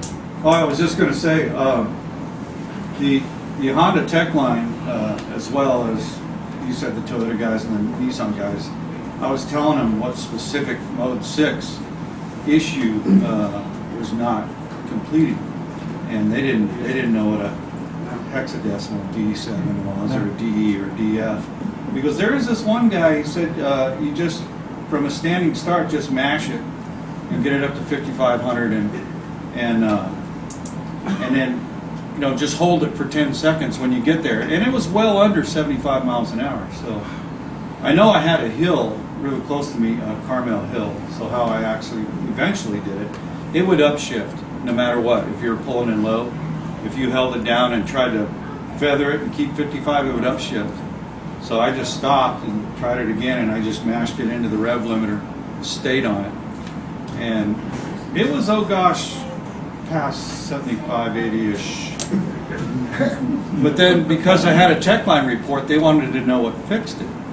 So because I have a DPTS number, I'm not going to type in, yeah, I drove it like I stole it in the middle of Highway 1 at 90 plus miles an hour. Yeah. So I thank Larry in Techline for the load and RPM was very helpful information. I got it up to about 75-ish from a standing start, and the monitor completed. Thank you. And we've been communicating on this one. I did a workshop in Brooklyn last November on this, and one of the guys contacted me afterwards, and we had already worked this out. And he says, I got this Honda, and he had one completion out of about 5, and all the other ones were in, I don't remember what the numbers were, they were in the hundreds. And that's the issue they're running. These are later model Hondas on the VVTs without EGRs. And you got two stage, and you got to get that second stage at the higher RPM. And might shake you up a little bit, but that's the only way they're getting them. You know, it's there's a number of those things out there. The cool thing is he's seeing it right away. Now, the one he had yesterday, the ironic thing is, when he sent this to me yesterday, the frickin' ratio for this was actually really good. So we're both figuring that whoever drove this thing was probably a young kid and mashed that throttle a lot. He had it wide open a lot. Any of you guys deal with Ford Transit Connects? Good example. They're a lot of times they'll come in with the EGR. Somebody's just cleared the memory. Smog Shop gets it, and they're sitting at 0 on EGR. As far as they're incomplete. And the guys are driving them. We're having them driving different ways, and they just won't run. But then he had the same thing. You got to get them out on the road, and all of a sudden it's a different animal than it is being in the dyno or just trying to do it in a hurry. What I pointed this one was when I ran into the first few of these, I contacted CARB and they told me that those things were running at about a 63% ratio. So that tells me that they run. What's happening is they're not running for us on demand when we got to do them versus a customer that's out there that's just driving through normal traffic day in and day out and running them. So these are the little quirks that you learn from all this that just drives you bananas. But the point of all this, guys, today, I think, let's see where we're at. I'm going to wrap up with a couple other things. Oh, this is the one on the BAR website I told you about. Everybody, any smog instructor should know this. You go to the BAR website under Industry Resources, this manual's there. I tell you about some of the problems with some of the vehicles, but most of them you're already up on. This is the site I was telling you about. You should be using. It's free. You can go in there. Some of the manufacturers have free stuff in, but everything is now organized. This is the old nastep.org website. And again, you just register, free, log in, and you get to each of these manufacturers, scan tool stuff, reprogramming stuff, key stuff, service information stuff, whether it's free or you got to pay. It's a good site. And a couple other things. I'll give you the email at the end because if you want to follow up with me on an email next week, I can send you the notes from the slides from this in a PDF, and it'll have this in it. I'll have those links in it too, and they'll probably be hot linked because they're in the PDF. So if you're trying to copy that, go ahead. But it's just a word of caution that this is free. Go use it. It used to be under nastep.org. Everything was free. It still is, but now they consolidated into one site. You have to pay for if you want to reprogram any computers, you have to pay a subscription fee. You got to go subscription fee, yeah. And this will take you to the site and also give you instructions on doing it. And then like everything else, some are good, some aren't. Okay, before we wrap, there's a couple things I want to go over. For you guys, first of all, the intent of this was that Janelle was going to give the CIs credit for doing this for their instructor update training. She and I are working on a project. You guys, hopefully, I don't know how many hours we're looking at yet, but this will be some of it towards it. And then for some of the people you know, she and I were working on possible, me doing a virtual November, early December for CIs that couldn't get here to help them get an update because Rocky used to do that. You guys need that to renew your CI licenses and your smog licenses. So we're working on that, so stay tuned to that. The other thing that came up is, if you've seen the schedule, and some of you came today thinking that Matt was doing a bar workshop today because there was no time. No, there was no name to it. And I looked at it this week and said, doesn't have my name on it. And then I found out today from guys they thought they were coming to what Matt will be doing in the morning, presenting program updates. So this was hopefully to give you something tangible, but here's the goof up they've had. They're trying to pound their brain all week. Tomorrow afternoon, it says I'm repeating this. And the plan was to do an evap update on that class. So I don't know how many of you, what your plans are for tomorrow afternoon.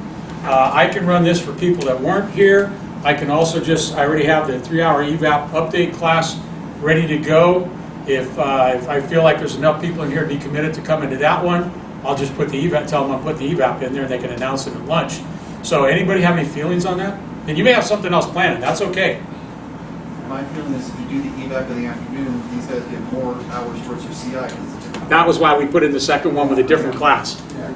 What's it going to coincide with? What other training? That's a good question. Let me put my glasses on. Print's getting smaller every day. Depends on if you do the part 1 or part 2. You forget about the books where there was 4 on one page? So which one now? The automotive books when they did 4 on one page? Oh, yeah. Okay, so there's a hybrid battery class with safety with Rob McGinn. What do we get credit for? This one, whatever I do. No, I'm serious. That was why we did it. We did it for the CIs because of not having Rocky's update. So she said, could you do a second one? I said, yeah, I'll do an evap on Saturday afternoon. Okay. So that's the plan. This is not right because this is what we did today, and I didn't really want to do it both days.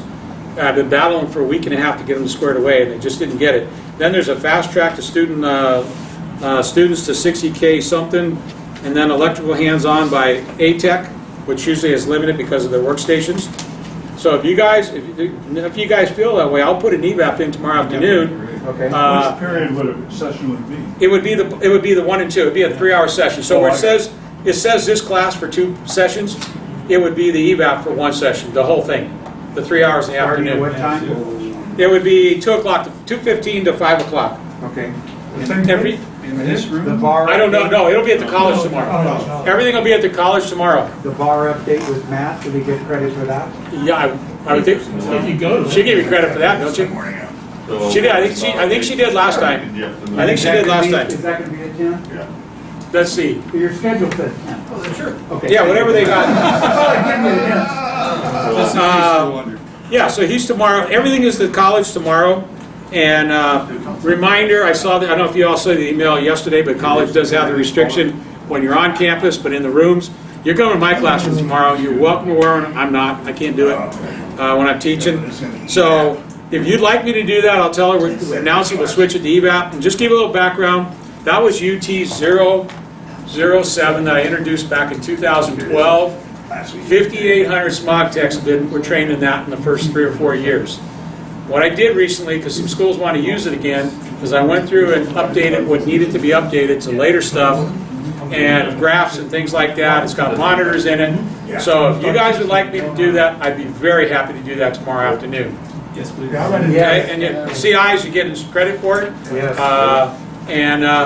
Again, if you're looking for, I'm not, you guys, most of you guys know me, I'm not here to sell anything. But I am planning on turning this into a 16-hour update course with the other stuff I have that we didn't address today on monitors and bar updates and permanent DTCs. That's going to be, if you look at the newsletter, there's a thing in there that explains the course I'm going to propose to bar, which I've been doing unofficially in a different way for 2 years. You didn't hear that, Matt. That's been hugely successful at Skyline. It's gone gangbusters. That's where some of this stuff's come from. He sat in it down from Monterey Peninsula. The beauty of it is, if you guys remember when updates started, training started, remember the cat said you could go anywhere and get your hours? Yeah. Well, how many of you came up to the Bay Area? None. How many of us came down to you? None. So when COVID hit, I asked Ed Van Mill, can I please put in an online module? And I finished that cycle up, and then I did a cycle for this particular topic under an update class, and it was hugely successful. It was harder for them online than it was in class because we always did Saturday, Sundays all day. So Saturday morning, 3.5 hours. Then they had 50 questions by Sunday morning they had to do on Canvas on that.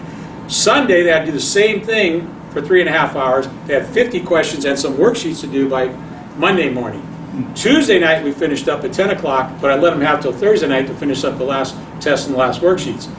The beauty of it is, a lot of what you're seeing here is what I've been teaching them and what they're feeding back to me that I haven't put in this stuff. They've given me so much, it's been so helpful. I'm a believer that Smog Update is an upgrade the level of the instructors and the students. And you guys know yourself, some of the options out there right now are pretty weak. And the students, most of your good students have had it up to here with lab scopes. In-cylinder transducers are great, we did a lot of them, but you know what?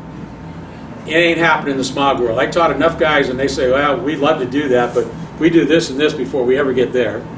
And then the other one is they're just watered down. They meet the school's needs. I feel I'm really trying to push this because I would like your feedback. I just want to know, do you think as a smog instructor or a smog tech of any kind or teacher, this is relevant to fixing smogs? Oh, yes, it is. This is what we need. I feel that adamant about here. Okay? And I'm not getting paid here for this, and I'm not getting paid by bar when I do it for the referees next. I'm doing it because I want to get the word out there that this is what we need to be teaching people. It really is. Probably the #1 fail rate out there for the smog is monitors. Yeah. And you know, there was a networking class that we had in the last instructor update. But you know what? If the car's got those networking problems, it ain't going to get to the smog inspection. So I really took issue with this, and I just said, We got to get this out there and make sure that instructors are getting this word to students, that this is where, if you're a smog repair guy, and I've had enough of my training to know that this is working.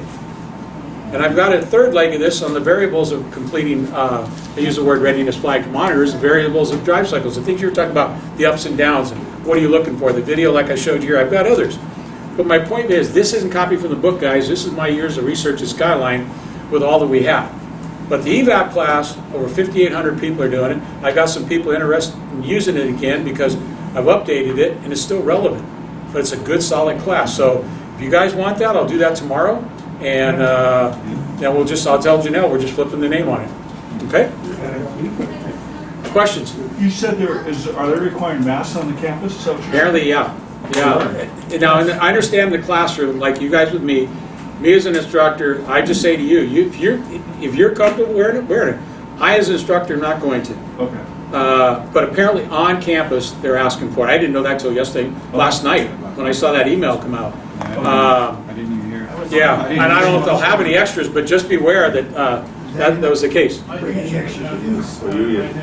I also, me and Roger are both instructors at Antelope Valley. You didn't know about it. No, this was just, did everybody see that? Was I the only one who saw that email last night? Just aware. And so if they're not enforcing, that's fine. This is the first I've heard of it, but I...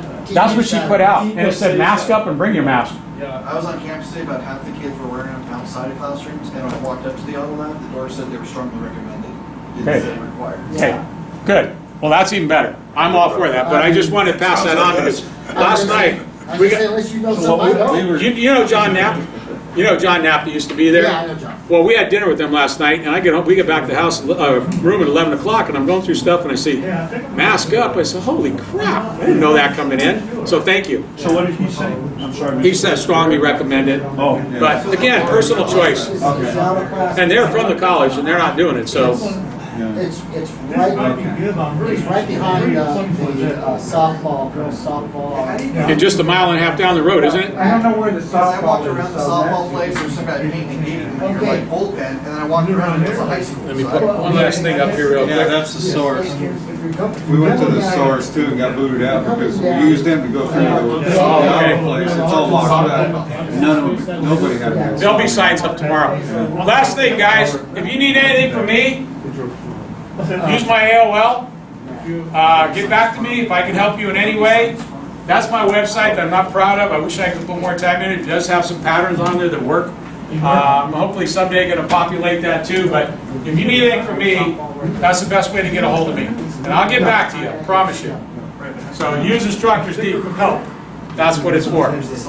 Other than that, thank you guys. Do we get a sticker here? You know, no, I don't think there are. I never got any. I'll check with Wendy. I saw Wendy had them.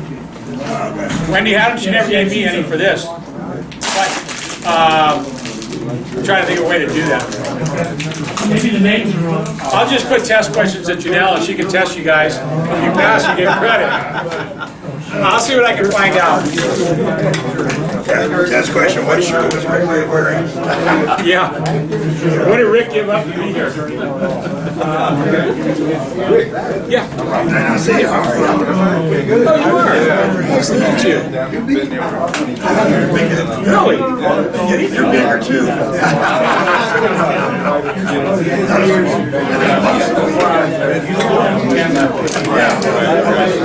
I know, I retired as a referee. So now I'm just teaching part time when you're oh yeah, I know Dave, yeah. No name for it. You started though because I'm going to get backwards. There are many places there right now. He's I wasn't going to do this cycle, but I don't want to turn guys away. There's another option, except Roberto back there. He does it over Roberto, you're in Fremont, right? Roberto, you're in Fremont, right? So beyond that, community college is still. Alameda's one of them. We'll see that.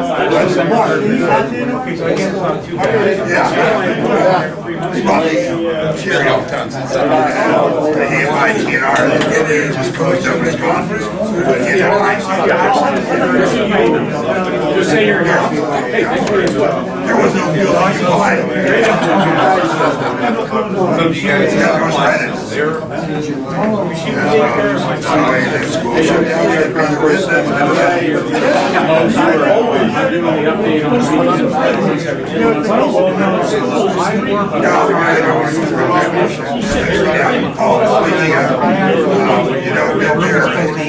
I understand it right here. Hey guys, I think if you signed up for the dinner, it's right here. Looking for a school or something.